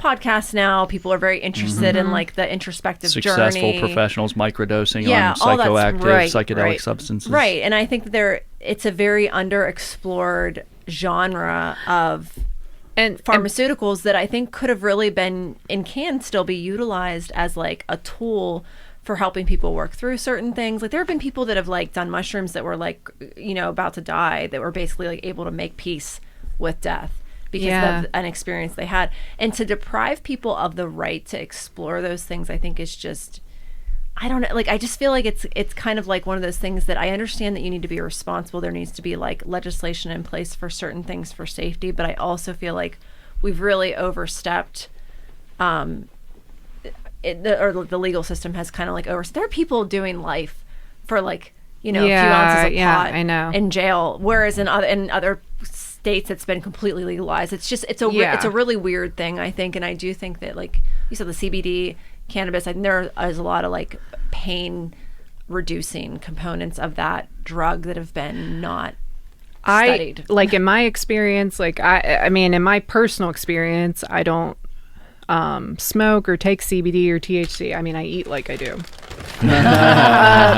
But like people that I know that have had chronic pain or chronic situations or even drug recovery or addiction recovery, I think CBD especially has been taken to, it's like a weird dynamic. People really just think it's a drug and it's marijuana and you're getting high and you can't drive a car and you can't do this and that. And CBD honestly is, THC is more the part of the plant. It's the hemp plant. psychoactive. Yeah, and that's gonna do CBD that. is not psychoactive. And Right. I mean, I use it, and it does. Yeah, reduce. it does not. CBD is It does not. not No, I don't inebriate you feel- in any way, shape, or form. It's completely It does natural, not. and it doesn't necessarily mean the more you take it, the better it works. You can take a little bit of it, and sometimes it balances out your system. And everyone's It's- dose is different. It's weird. Exactly. You have to play with it. Yeah. And it's not necessarily that it gets rid of your pain or your depression or whatever. It changes your relationship with the pain or the depression or whatever. It helps. It's really good for anxiety and like I think like Yeah. anger, things like that, like those like high energy type of emotions. I've taken some like antidepressant type things that just never really like worked for me. But like as far as just kind of like creating a type of situation for me that I can like have something that's kind of like, it doesn't really mellow me out, but it keeps me from like overreacting. Yeah. You know what I mean? and- I noticed that I'm less like, I have less of an anxious, angry reaction. It since takes I've been the edge off. Yeah. And But I've gone to. but I don't have like, I mean, like I used to party and take Ativans and, Xanaxes for fun.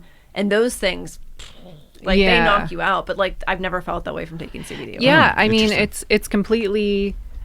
I mean, I've gone to like a lot of seminars and done a lot of research on it, and I've had people in my life take more or less CBD more so than like a marijuana THC type substance to help, like I said, take the edge off more or less, or change their relationship with pain or addiction or right. things like that.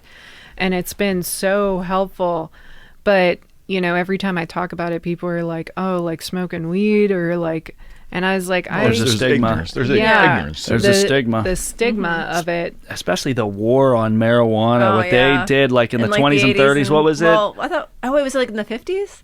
It was 20s Yeah. and 30s, and it continued Yeah. on. And I remember reading someone posed. I'm sure it wasn't one person, but I remember reading it was a proposition that basically it was on behalf of really the textile companies, because they realized that hemp was such a superior material that really it was the idea that it wasn't cotton industry, wasn't it? that it had very little to do with the psychoactives. Right. THC, and more to do with keeping hemp out of the textile industry. And the scary thing is that still, I think it's illegal to grow hemp in the U.S.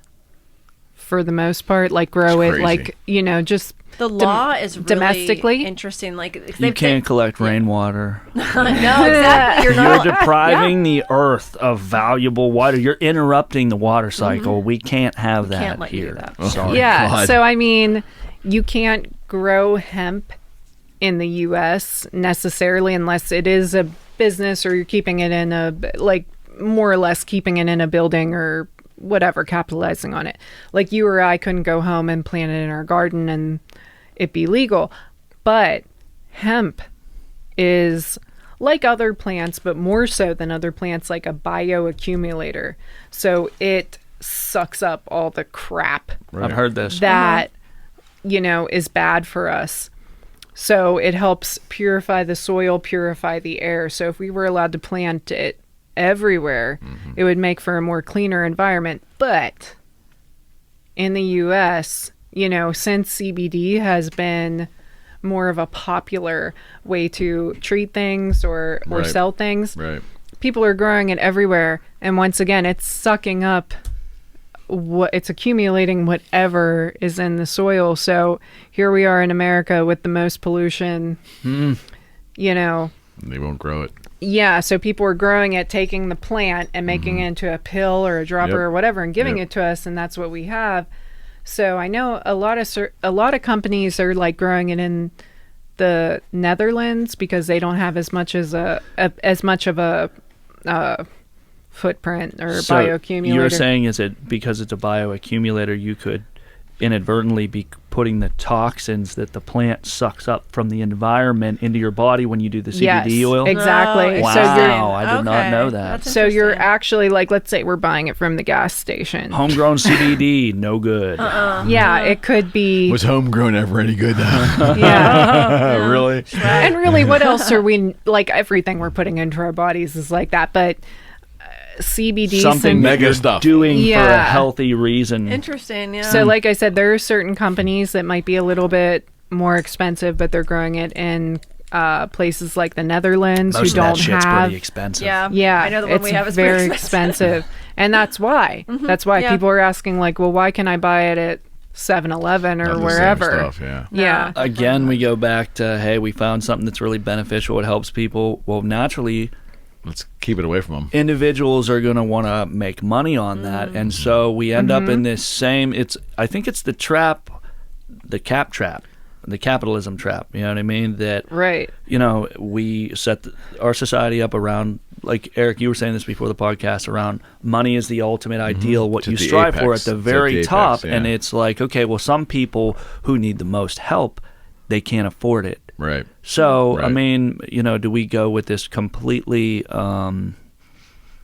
rely on your own resources type of attitude where it's like, well, you need to find a way to afford it. You need to find a way to work harder. You need to, you know what I mean? Yeah, like, but with things like that, it would be such a great problem solver. We're not allowed to plant it and grow it. It would actually help our crops and our air. And I think the University of Kentucky, where a lot of whiskey is and things like that, I think they're working with some CBD affiliates and trying to grow cleaner resources here. Right. Interesting. one thing I want to throw out there before because we're kind of moving away from that, That's right. the homeless, drug addict, alcoholic, mental health afflicted, is that I think, because there is a stigma with homeless people, there really is. You know what I mean? And as much as we try and be humanitarian, I think it is a really well-developed and truly compassionate and empathetic person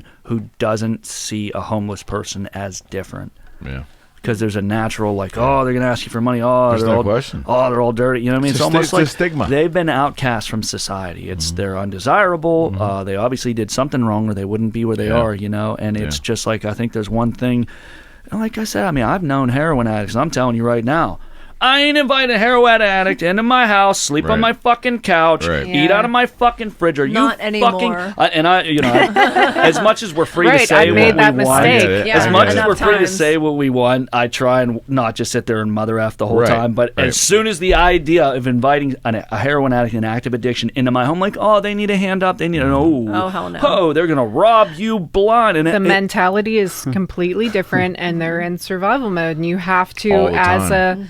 and even as a It's- family here's member, the you thing, though. love that person. their survival mode is turned backwards though, because what they're doing is actually killing them, and that's Yep. the Yeah, that's yeah, the crazy absolutely. thing Yeah. about alcoholism and addiction is that the survival, the Preservation. not self-preservation, I almost said that, but the desire for self to get what I want, to get what I need. You know what I mean? yeah. To They'll look say out for anything, my they'll own do anything. interest. Yeah. Actually, where that normally a lot of times it's good for me. It keeps me in a good situation. It might fuck other people, but it's Right, good for me. right. It actually turns 180 degrees to the point where all of these selfish motivations and actions are killing the individual. There's Julie said some of the, all these different idioms we have in recovery, and one of them is I had a terminal case of selfishness. So selfish that we're killing ourselves, Right but on. the big thing that I try and remember, and I've heard this before, is that nobody can. Oh well, they ended up themselves in that situation. It's like if you're a hard person like that, like I can't come at you and be like, you're wrong. It's wrong to think that way. Like that's part of what I don't like about like the culture war and even people who are really religious to the point where you just judge people and look down on them is just, oh, you're wrong for thinking that way. Thinking that way is wrong. Like I'm going to shame you just for having that thought. You know, if you truly believe, look, I made it where I'm at on my own, and I don't take care of nobody else. I don't wipe nobody else's ass. Like no one did that for me. Hey, I respect you if you're doing your thing and you're successful and you're just not interested in helping your fellows. Like it's not for me to say, oh, well, you should. I don't tell other people how to live their lives. But I would implore that person just to remember that nobody sits there in second grade, with their permanent teeth coming in, with all these hopes and dreams being told that you can be anything you want in your life. Not a single one of them, unless you're a messed up little kid, is sitting there thinking, oh, I'm going to be homeless one day. I'm going to be a heroin addict one day. That's right. I'm going to end up in really bad spot, dire straits. I'm going to have to do sex work on the streets. I'm going to end up in a terrible situation where I will do anything that I can, and I will hurt the people I love, and I will get to the point where I've chased this thing that's terrible for me to the point where I am just hopelessly deplorable, and I'm ending up dead, sad and scared and miserably alone. Nobody has that dream when they're young. And I'm telling you right now, I could have ended up homeless. I can't believe I'm alive. Stay at the forefront. I need to stay at the forefront. Can't believe I'm alive, and it could happen. I mean, you look at the homeless population, you're like, how did you get here? And they all have a story. I was talking to a friend at work. He was like, he's done a lot of outreach work, and he said, everybody I've talked to has this different story, and for the most part, you're like, that's so plausible. Like, how'd this happen to you? And it's like, what if that's true in the majority of cases? Like, we have these cracks that people slip through. And then once you're there, you're part of the outcast society. And it's like, oh, go to the mission. Oh, go here, go there. Like, you should be able to just pull yourself up by your bootstraps. And it's not that easy, you know what I mean? Like, there does need to be a real solution. And I don't think it's an easy solution, because once you're stuck there, like, how many of us have this idea that permanence, that illusion of permanence, that I can't change my world, I can't change my circumstances, things just are the way they are. And I get it. I know I'm reaching real far, but I think those in power who don't want things to change, who advocate, we talk about the status quo and the establishment. We talk about, like, why can't we have programs where people reach out and help other people? I'm telling you right now, I think we are conditioned from the time we're young to believe that things kind of just are the way they are, and that's just the way it is. Terrific. Because if and you're be afraid of something you don't really know. Exactly, and be afraid of change. Because if you're in power and you benefit from the status quo, then why would you want an entire population of individuals who believe that you can change your world, you can change your reality, you can change everything around you? Like, I don't want a bunch of you out there believing that. Like, I got it good here, you know what I mean? I'm living a good life. I have a lot of creature comforts. Like, I don't want everybody out there who I depend on to keep things the way they are so that I can stay in my good situation to suddenly realize that they can all go out there and change the world. Well, and honestly, like, do you remember, like, studying, like, in sociology and, like, like social sciences and all that stuff, and they would teach you that basically, like, it is almost impossible for someone to jump up more than one class. Like, you know what I mean? Like, that it's not totally out of the realm of possibility that rags someone to riches. Yeah, like that someone, like, that's kind of like, lower middle could definitely go up to, like, maybe, like, middle class, you know what I mean? But very rarely are going to be, like, upper higher or, like, middle upper higher middle or lower upper, whatever the words are. And it's interesting because, like, if you watch generationally, like, you can see different people will, like, work with their kids and try and, like, kind of teach them to, do better than they did, and you know what I mean, try to provide them with, like, the opportunities that they didn't have and all these things. Sure. And you see, like, kids will maybe, like, get to a point where they do a little bit better than their parents, but it's pretty rare that they do, like, a lot better than them. You know what I mean? Like it's not likely because we're That's in a not their standards, because that's not what they. I think if you don't see it, you don't It's even think of difficult. it as a reality. That's what I mean. It's like, number one, we have a system in place that just does make it kind of challenging.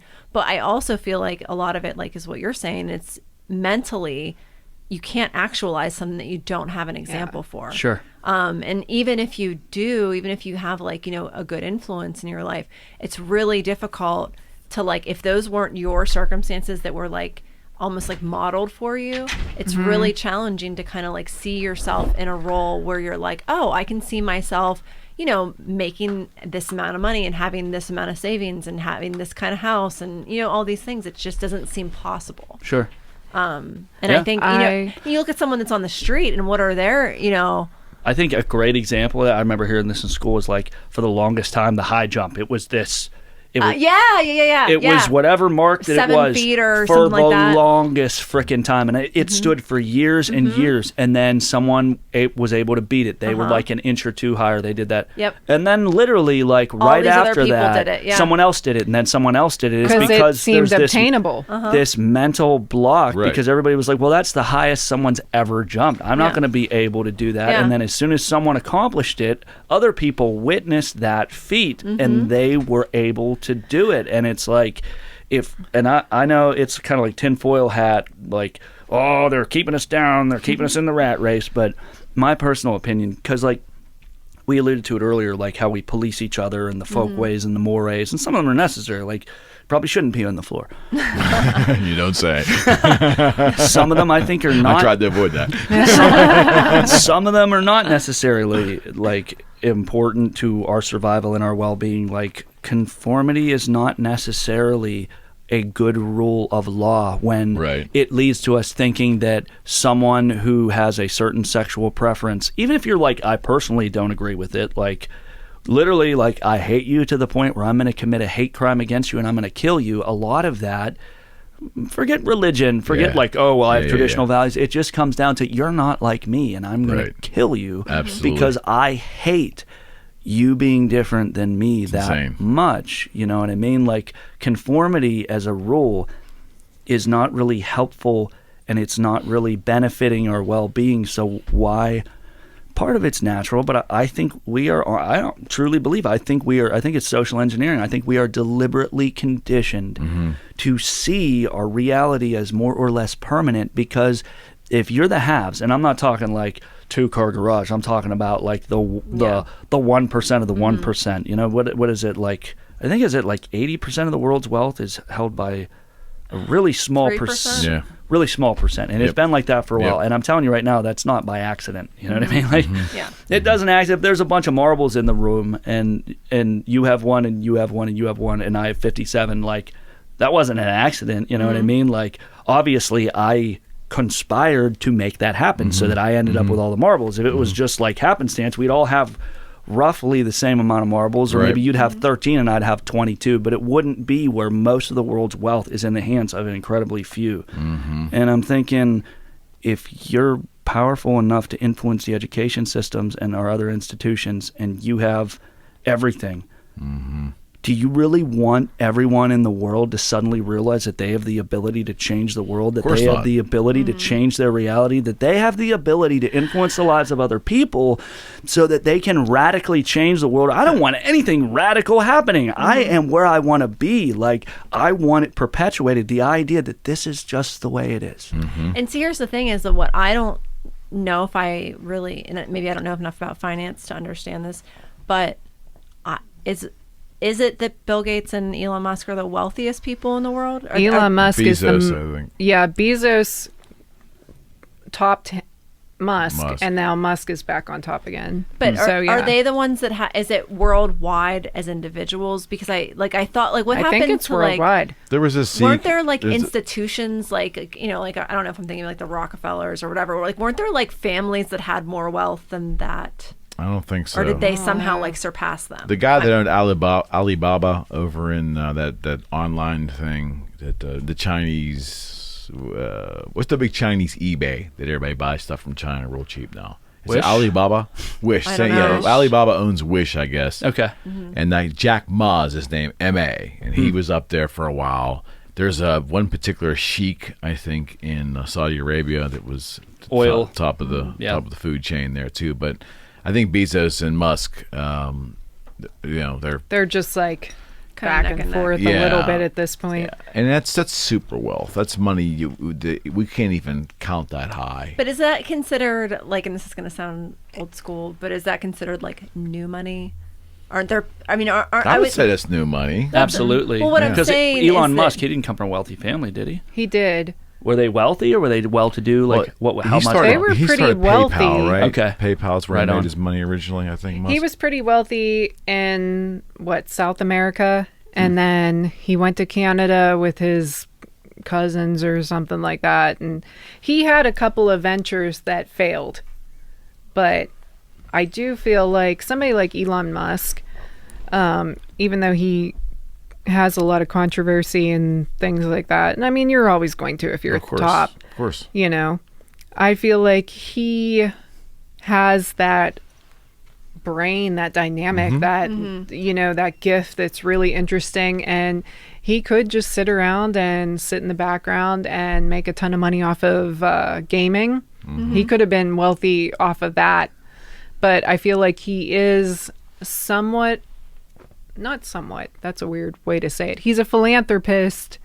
I don't know if you're like Bill Gates or Elon Musk, if your philanthropy is always, I mean, I think if you're that intelligent, sometimes you're a little bit out of touch. A little bit. So I I think think that's Gates' problem. Yeah, Gates' yeah, problem has always like been maybe- he's been branded as someone that's out of touch with the average man. right. So I think that's a lot of politicians, their issue. They're out of touch with the normal, Money so- and power will do that to you. Yeah. That's why I do think, like, when we're talking about all of this, and not to, like, lick you guys' boots or anything, but you two, out of a lot of people, I think it's very important to have people like the two of you in the world, because you guys are pillars of sobriety. There are a lot of people that are trying to get sober that don't have Right. anybody that's really a good example. That's why it seems unobtainable. It's not realistic. Well, Maybe and to be clear, I haven't gone to meetings a lot for a long time, so I don't know if I want to say I'm like a pillar of, because like there are people that I like when I was coming up in sobriety that I would have But called. is that like, a qualifier, or is a qualifier someone just doesn't use? do you know what? I don't know anymore, because when I was getting sober, I knew one way to do it, and I was getting sober in AA. And since I've been sober longer, I have met people that are not in active using or addiction that maybe don't like do it that way.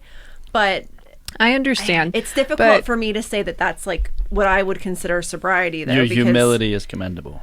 Yeah, I feel like I'm just the saying, two of you have been sober for a long time, which props. A lot of people have been sober for a long time, but you guys have been sober for a long time. You guys have been productive. A lot of people that end up getting sober, it's really hard for them to have any type of empathy, because you're so focused on yourself and healing yourself and trying to heal that brain and that addictive brain that you almost kind of can't be empathetic or social. In or early sobriety, it's necessary. yeah, right yeah, and I mean, and people carry that on, like they don't take it, they don't use that tool and then get over it, and I feel like you guys have. I feel like you guys have been, one thing that I think is really interesting and commendable about you guys is that you guys are around a lot of alcohol. Right. And, Right. I think we've even, like, a couple of my friends, we talked to Julia the one night and we were like, oh, we give you a lot of props because, like, we're drinking whatever at this one show. And she was like, literally, I had to stop drinking or I was going to die. Like, it's not like, oh, I just do choose this for fun. Yeah. Yeah. Like, I just decided. I'm not a Quaker. Yeah, Yeah. exactly. Like, that's what I mean. Like, I just don't think that there, like, I think a lot of, like, the perception of sobriety is that there's, like, some kind of, like, healthful component. Because I do know people that have decided to stop drinking just for health reasons, and I find that's commendable too. Yeah, That's the thing it. is like it is because it's like, you know, there is an element depending on how you utilize alcohol. I think that there's a way to drink responsibly for sure. Certainly. I just don't have an interest in it. Yeah, and let me just bring this closer as I talk about this. But I've had a lot of friends that have quit because they're like, it's just not healthy. I'm sick of being hungover. It's just, when you think about it societally, it's just a ridiculous social point, things like that. And I totally get it. And I think it's also very commendable that you guys did it together.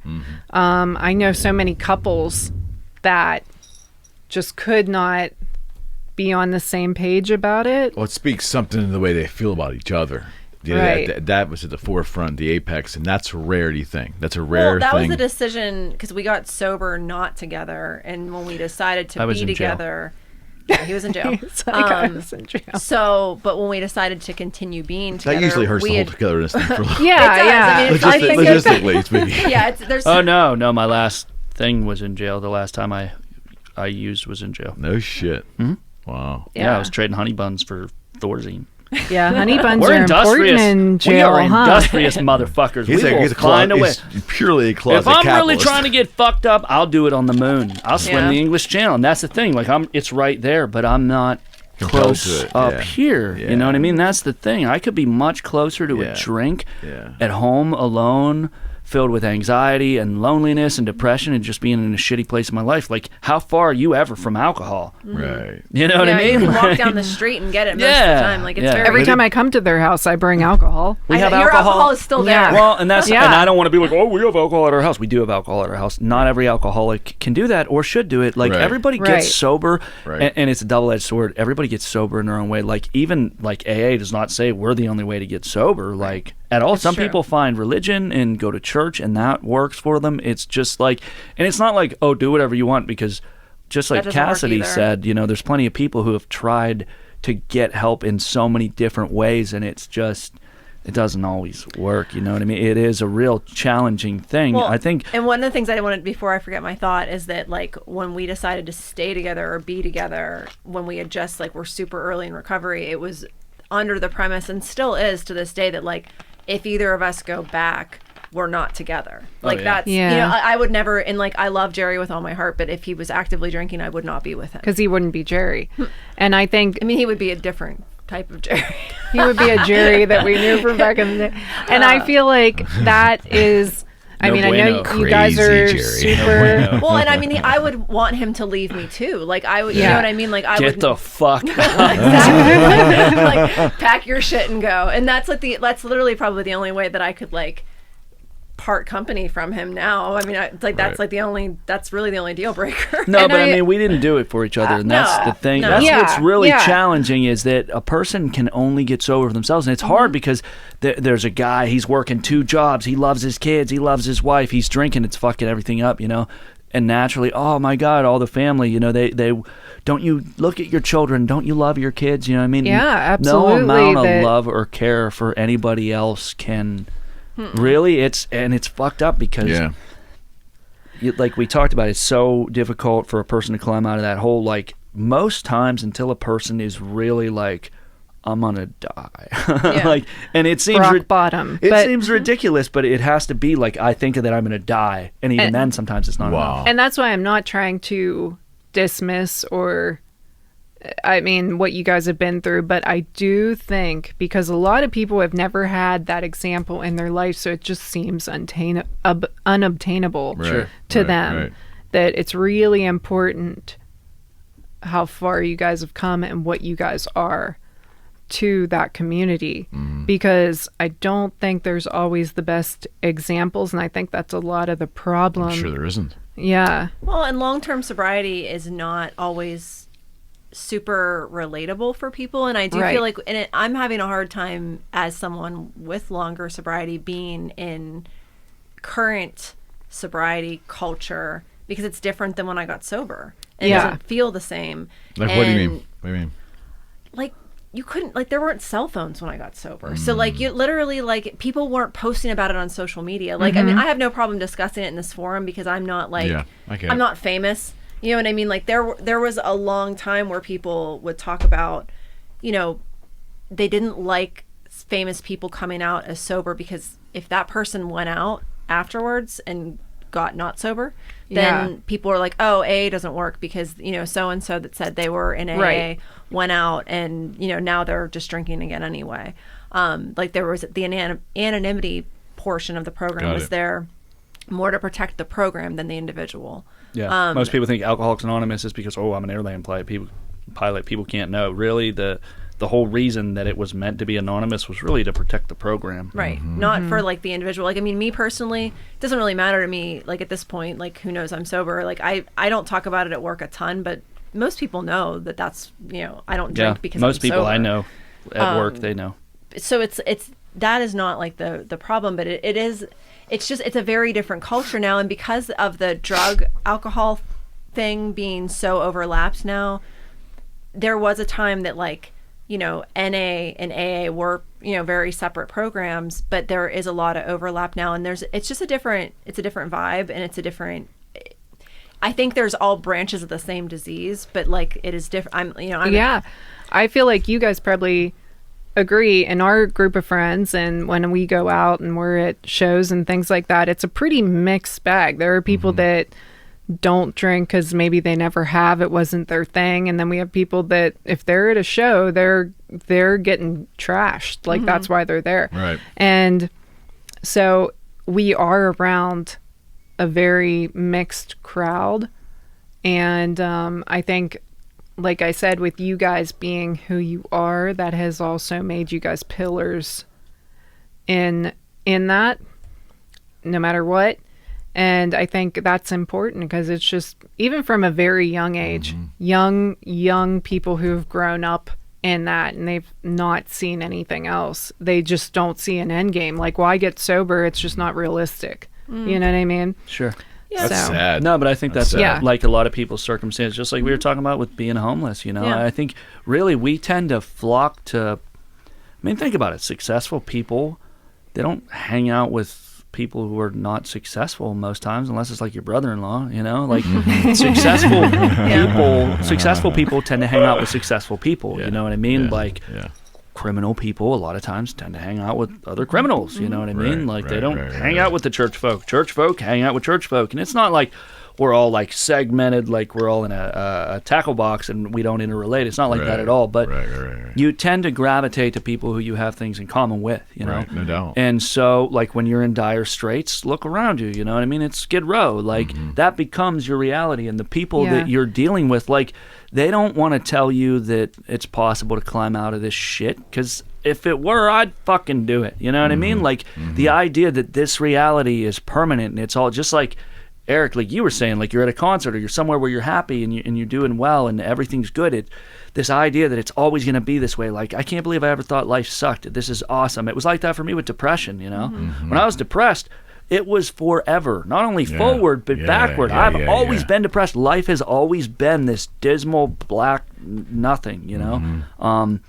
When you're stuck in that hole, whether it's addiction, whether it's alcoholism, whether you're stuck out on the streets, whether you're just dealing with your whatever it is, like recurring behavior that keeps you screwed up in these bad circumstances where you just know, like, this is not what was meant for me. This is not what I had in mind in second grade when I was looking forward to a future, like the illusion of the permanence of that reality.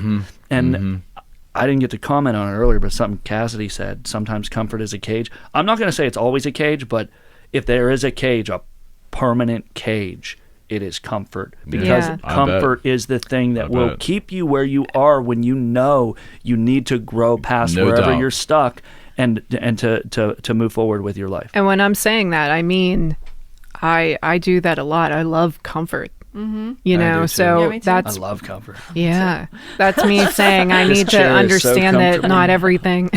I know. Not everything lasts, and I think fitting pair of pants. We all. I think we all like Dockers. comfort, right? Yeah, I mean, and I think we have to appreciate and have gratitude for the comfort that we have, because it probably won't last, and I don't mean that in a very Fatalistic. yeah, I don't mean that in a fatalist, morbid, any type of way. I just mean that it might change and probably will change, and It's life. the world will change around us whether we want to change or not. Right. And we're changing whether we realize it or not. Yeah. You know what I mean? Like, even people who are stuck in the same mentality that they had in high school, Yeah.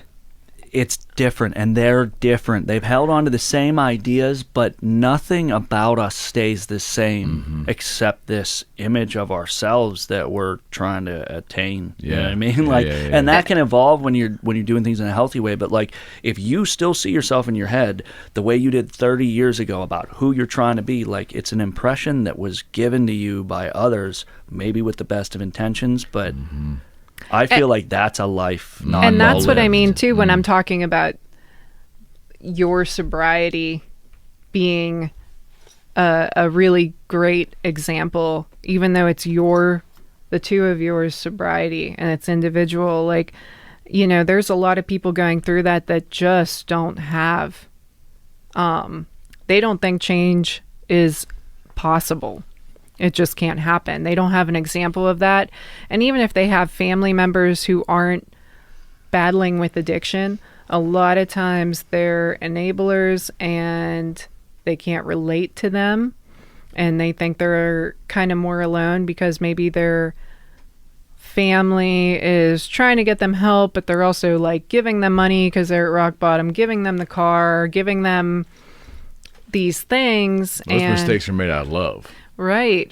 You know? And they can't relate to them. So they're not looking at them as, oh, my parents have a good job and they have money and they have a car to give me and they have all these things and I could be there one day. They're not looking at that. They're thinking like, I have this thing. I have addiction and I'm different.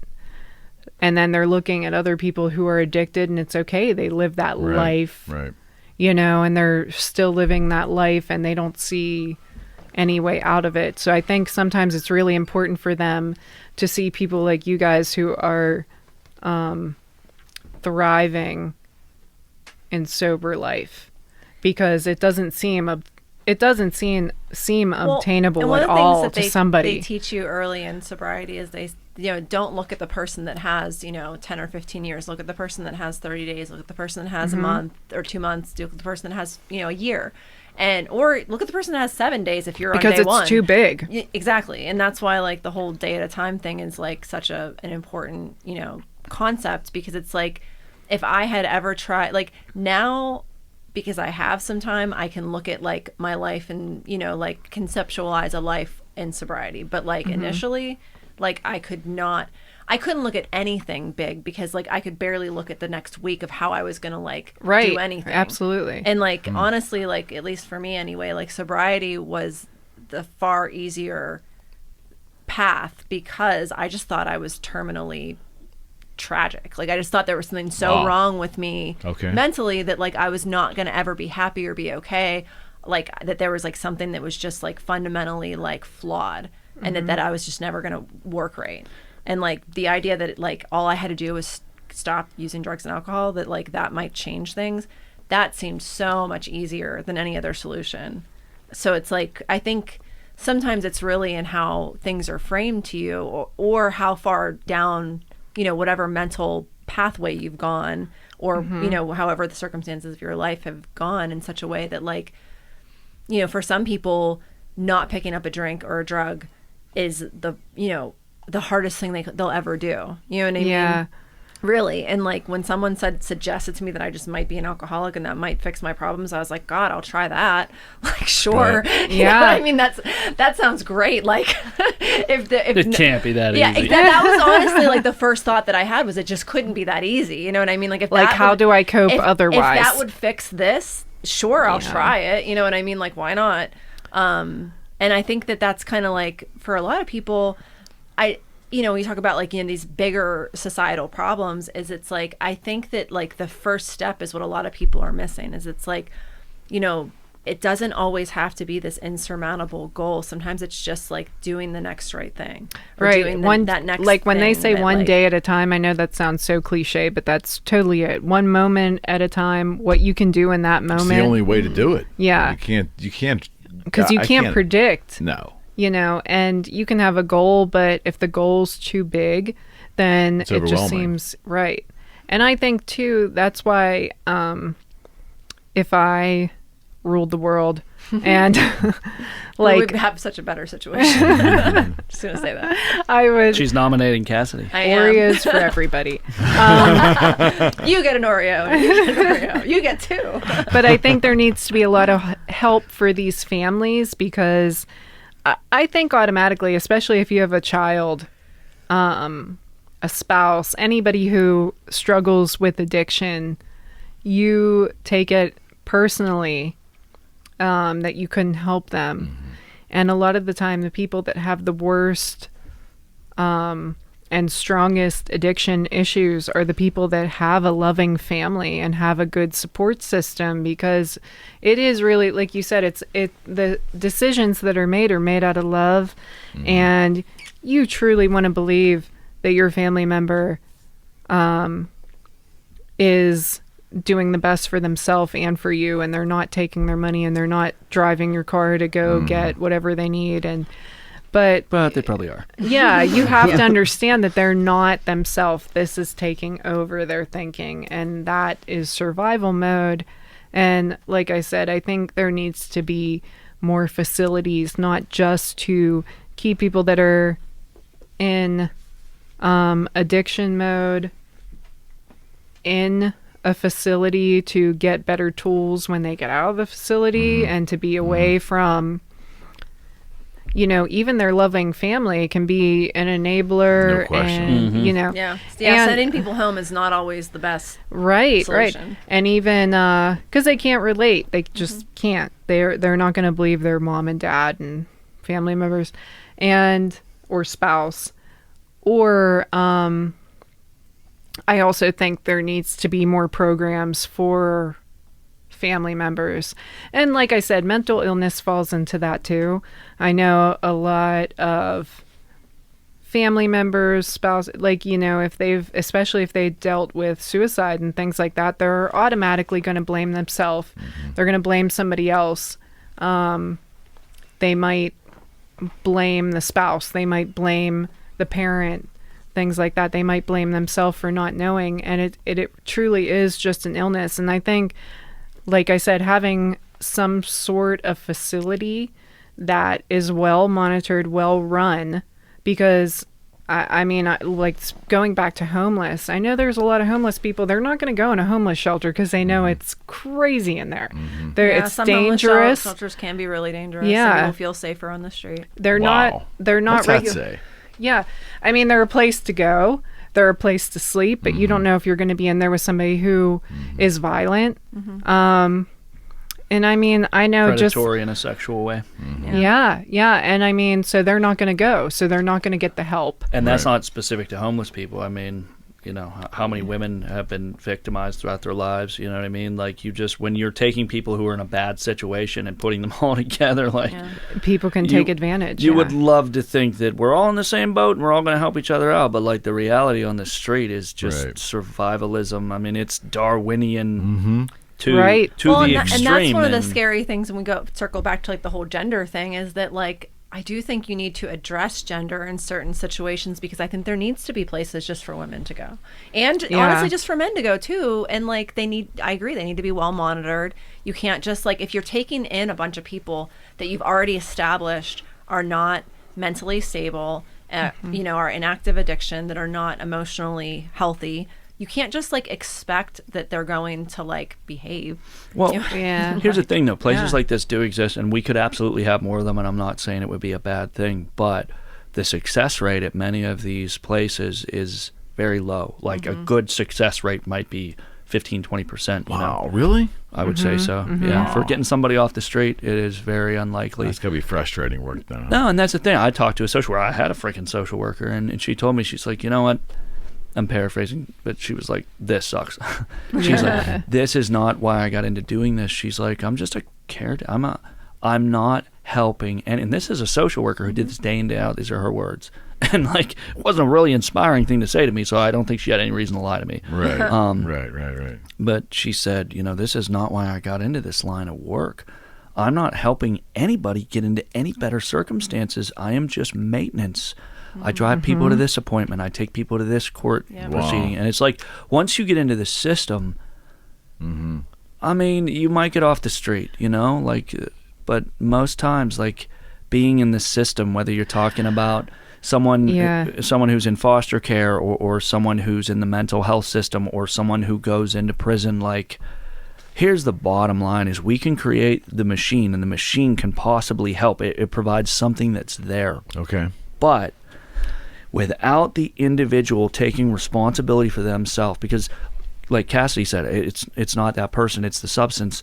In a way, that's very true, because trust me, I did things drinking and being on substances that I would never consider doing. But Eric, you asked the question, well, going to meetings, does that mean you're sober? Like, what is the metric for actually being sober? And it really comes down to, in a lot of the recovering people's opinion where I've talked to, is it's all about your emotional sobriety. Just because I haven't put a substance in me today, if I'm driving 95 miles down the highway, I'm screaming at people, I'm getting into fights, I'm not dealing with my mental health well. There's a reason. If I'm toxic, then I'm not really sober. Like, congratulations, you didn't put anything in you today, but that's not sobriety. That's not I never thought of it that way. That's not why you got off the booze or the pills or whatever, so that you could go out there and be the same piece of shit you were before and make everybody's life miserable, I've definitely had, like, stretches in sobriety that, like, I was not emotionally sober and that, like, I made really poor decisions. And that, like, I've been to jail in sobriety. I've been pulled in front of judges in sobriety. Like, I wasn't taking care of my mental health. Like, just because you're not drinking or using doesn't mean that you're living a sober life. But what I was kind of bringing it home to is we can create more facilities. We can put this machine in place, but why? And substance abuse is a very separate issue. Like, there's no reason that I can give you for why more people don't get sober. But, like, because what Cassidy said, it's not just, you were saying it's not just addiction, but it's any set of circumstances where you don't see a realistic way out. It's overwhelming. In addition to facilities and institutions and stuff like that, like, what is the real solution? And Eric, you were saying, billionaires could put some of their resources to solve this problem, and I agree with that. But, like, us as just average citizens, we don't just need to look to the billionaires and say, well, you've got money, you should fix this problem. Like, I think it begins with many more people taking personal responsibility. You ever hear the thing, never in a situation where, in an emergency situation, somebody call an ambulance or somebody call the police, somebody call the fire department. You know who's calling the fire department? Fucking nobody. They're on social media live streaming this shit. One person, you go and call the police. And they're sitting there going, good. No. Stop gawking. You need to call the first responders right now. Right. Yeah. But that is why I said, like, I feel like it is important to have people like you in the world that make progression and sobriety more realistic. I mean, I have, like, I volunteered for homeless communities, and it's mostly men, and I volunteered for domestic shelters that house women and children. And yeah, it's totally, I mean, the facility is there, the opportunity is there to get better, but a lot of the time these men are very aggressive. It's almost like being in a jail system, like who is alpha. And with women, I mean, being a volunteer, and I can't do anything about it, I've had women say to me, like, the guy that abuses me, he got arrested for whatever, and I'm staying here because I need a place to stay because he got arrested, but right after this I'm going back with him, and but I just have the opportunity to stay here, so I'm going to. And and I've also been in mental health facilities, and being in the hospital, you're in there with a lot of people who are homeless, and I was in the non-violent wing, but you end up, like, migrate, like, the people who are in the violent wing migrate into, and I was in a very good facility, but the people that are in the violent wing end up with you, and a lot of times that's just, they're going to be there for, 3 days that they have to stay there, and then they're going to get out, and not much progress has been done. It's just been a place for them to stay for a while.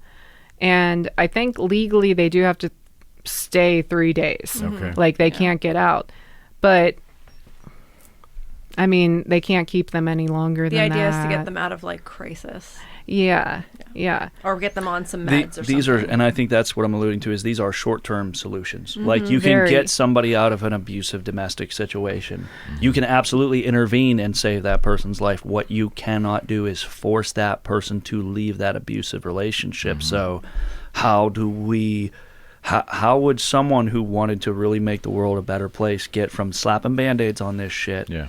That's And what I mean. really- How do we make like what we think is a machine now? How do we make it more into a machine that's actually going to solve the problem or give these people more tools? I don't you think can't the overcome machine free can. will. But You can't overcome free will Sure. of the addict or the abused. or They just have the people in free- shitty circumstances. Right. I don't think a machine. They have the free will to stay there, even no matter what you show But that's them. what I mean. I don't think a machine, in the way that we're talking about it, can. More facilities, more hospitals, more, more workers who are just doing their job, even if they're compassionate and care. Well, you won't solve all the problems, but if you can solve some of them, right? but it's still Well, a I was about short-term to solution. say, if you told somebody, like right now, if you told somebody who was having mental health issues, you can check yourself in. You only have to stay 3 days. I think they'd do it. 3 days, whatever. It's If an you told- opportunity. Right. If you told somebody Okay. they can check themselves into a domestic violence center or something like that. But like, or even 28 days, for some people that's nothing. Right. But if you told somebody you have to stay here for at least 1.5 to 2 years, I still feel like there would be people that would take that opportunity Yeah. and would Yeah. But be when like, you this say is my have to, are you talking about like basically like locking them up there where they can't leave? Yeah. Hmm. I Well, and mean, here's the thing: is it depends on the person's circumstances, because I do know that there are like alternate jail programs where like literally that's like what I you mean. have Do to we s- wait until they commit a crime? Well, and that's what I'm saying, is that like in those situations there are people that will basically take a like kind of like a boot camp situation over jail Or a halfway house. and essentially Three-quarter house. you do kind of sign away some of your rights to do that. You know what I mean? Like you Well, if you don't follow the rules, they'll send you right back to jail. Sure. And that's Right. and I think that like when you're looking at one of the things we talked about earlier about legislation, you can't legislate problems away, whatever. Some of the things that they're running into in some of the major cities that have like really terrible homeless problems is that they're one of the reasons that I think that doesn't happen here, aside from our climate, because it gets cold enough here that I think that has a lot to do with it. there are laws in place in a lot of other places that prevent camping. You're not just allowed to camp anywhere. And in places like Austin, Texas, LA, they don't have the same laws in place that that people can basically camp anywhere they want. And so that's why they Okay. can do that. And one of the pushes in some of those bigger cities that they've been trying to get the governments of those cities to look at is that, like, yes, at this point it would be a displacement issue, but there's a way to start to gear the law in a direction where it would make that illegal, because right now it's currently not illegal. Wow. Yeah. And that's part of why it's been able to thrive. Yeah. And so I think that there is a component of legislation that does have to come into play. I agree. And then the problem then becomes, okay, so you give people a certain amount of time to comply with the law. And then once that they have you've determined that this many people are breaking the law, then you have the ability to jail them or give them opportunities to say, okay, this particular law that you've been breaking now for X amount of time, you can, and I'm not saying that I think this is the right way to do it. I'm just saying this is a way to do it. Right. That you can then offer people alternatives. And it's like, Yeah. okay, the alternative to going to jail for the law that you've continued to break because you're legally not allowed to camp here anymore is you can go into this program, and it's a, life skills, work life, detox, blah, blah, blah. There's different like you know, because they used to have mental health tracks. Like even like when we used to have St. Francis here, because I was in St. Francis like back, you know, years ago, they would have different floors, and it, you know, we're talking about like nonviolent wings. Like I remember like one time I was on like a depression unit, another time I was on an aggression unit because that time I was aggressive. You know, there are like mental health tracks that you can do. That like, and I think that like, you know, you look at each individual case, and then if you're building the proper facilities and the proper programs, that maybe you can both legislate and, you know, create scenarios that like people maybe don't have a full-on choice where, you know, like the alternative is jail. And it sucks because like, I don't know that that's the solution either, but I don't think the solution is to continue to allow like societies, basically an entire like city, to just continue to say, okay, like no one pays taxes, no one goes to work, they all shit on the street. Like we can't just San Francisco right now. That's what I'm saying. Well, is yeah, like, Pennsylvania's have a lot of issue with that because it's gotten very I don't want to put labels on it, but with the homeless population, they don't feel like they should tell them it's not their right to stay places or camp places, and that's why we had like bed bugs on the incline. That's why we were having a lot of crime issue because especially it becomes a public health issue. So I mean, I think you have to think of it that way, like how are we, is it really even humane with these people if we're just saying do whatever you want? And that's where I feel like, you know, like you don't want to make cruel laws, but I also feel like is it like they literally have an app in San Francisco so that you can avoid human feces because you know what I mean? It's like it's true. How does that make like how did we get to a point? Oh, it in makes sense. Okay, I want to avoid human feces. I don't know about you. If I were in that area, I would use that app. Exactly, and the crazy thing is that that's like one of the there are like some of the wealthiest places, like some of the most expensive houses in the entire freaking country. I remember being in San Diego. And there were a lot of homeless people, and I was kind of thinking, like, yeah, I'd be homeless here. You sleep on the street, it's like awesome here. Like, what's the big deal?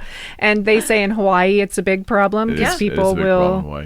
Yeah, so I mean, our climate does not house LA's homeless got a people. big problem right now. LA has they have a huge problem. Huge problem. To the point that I don't know how they're gonna fix it because that's. And I don't know that the four of us are going to come up with a solution here. Right. But I do feel like there is a combination of legislation and social programs that can be instituted. But I do think what maybe you're alluding to, Jerry, is the greater esoteric nature of the problem then becomes, okay, we put people through this system, we create the machine. The success rate is still only going to be so much. Everything everything we've described already exists. I think we need more cogs in the machine. I think the machine needs to run more well-oiled. Like, I don't feel like anybody should be afraid to get help. And children, especially, I feel like need more resources and more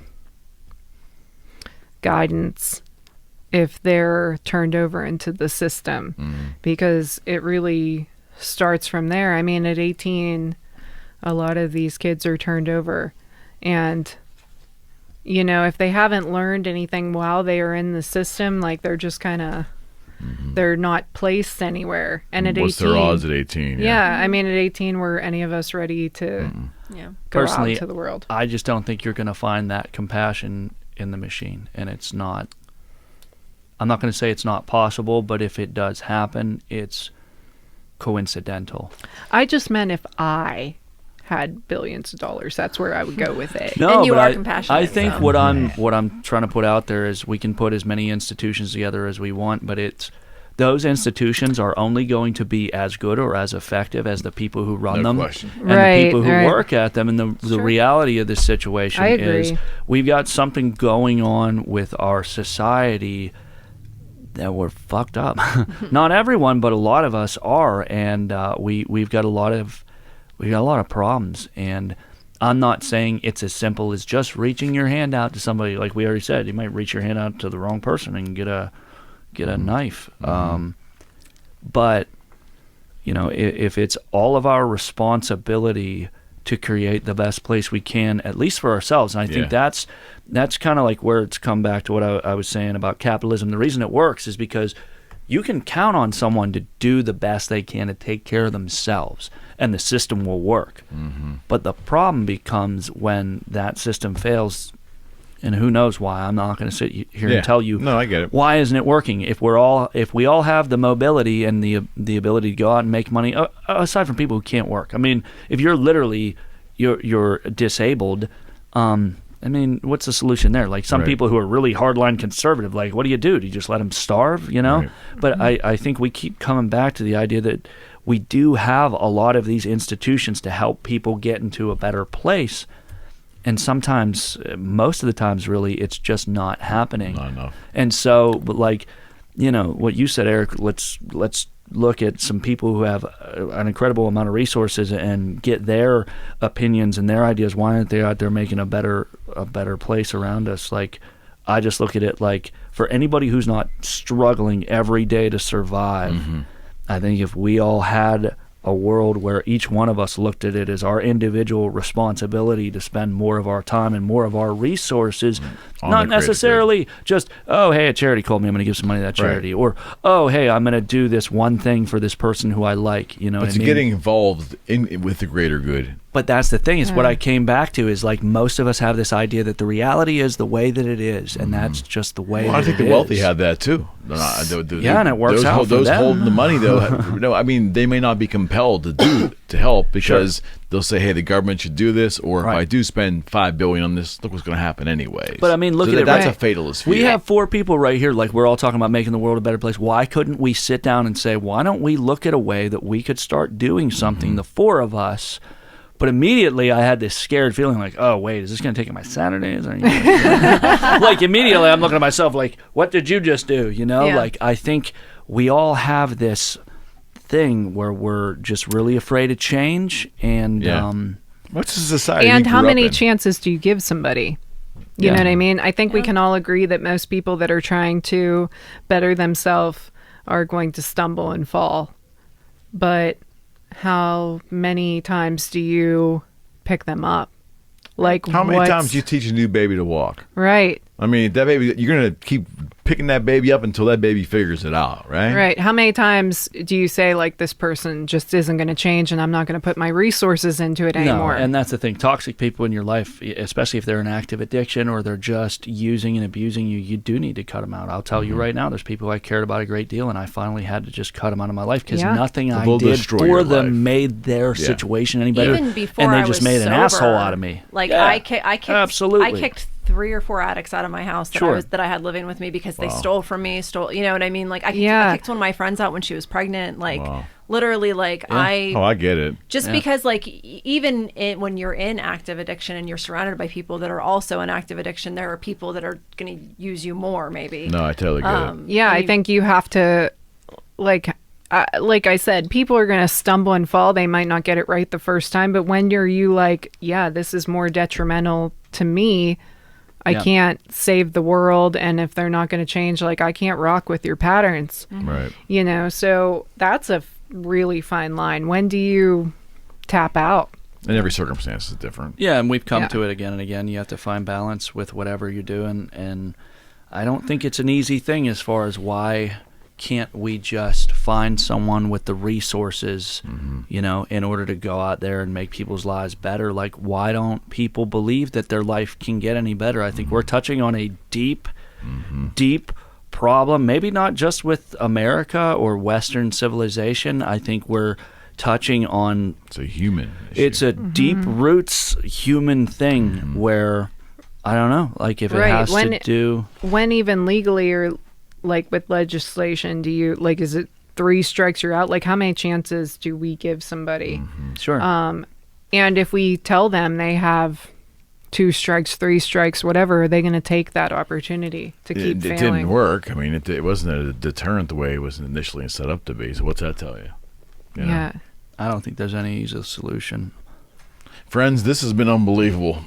And much deeper than we initially wanted to, not wanted, but initially planned out. But this was outstanding. Well, and I'm not surprised that we didn't necessarily come up with a solution, but I mean, it would have been, even if we had sat here for 5 hours, I feel like that would have been a pretty tall order. I know. I know. right. I'm speaking for Cassidy. To both of you, that I can sure appreciate the honesty that you are willing to share in regards to what both of you have been through and triumphed over. And we both admire you for that more than you could ever know, more than you probably want to hear, but that's the truth. And the fact that you're willing to share that, my hope is that someone possibly somehow might view this or hear this or have gotten something out of this that can help them, especially when they're in moments of really hopelessness or near hopelessness, and I want to thank you both a lot.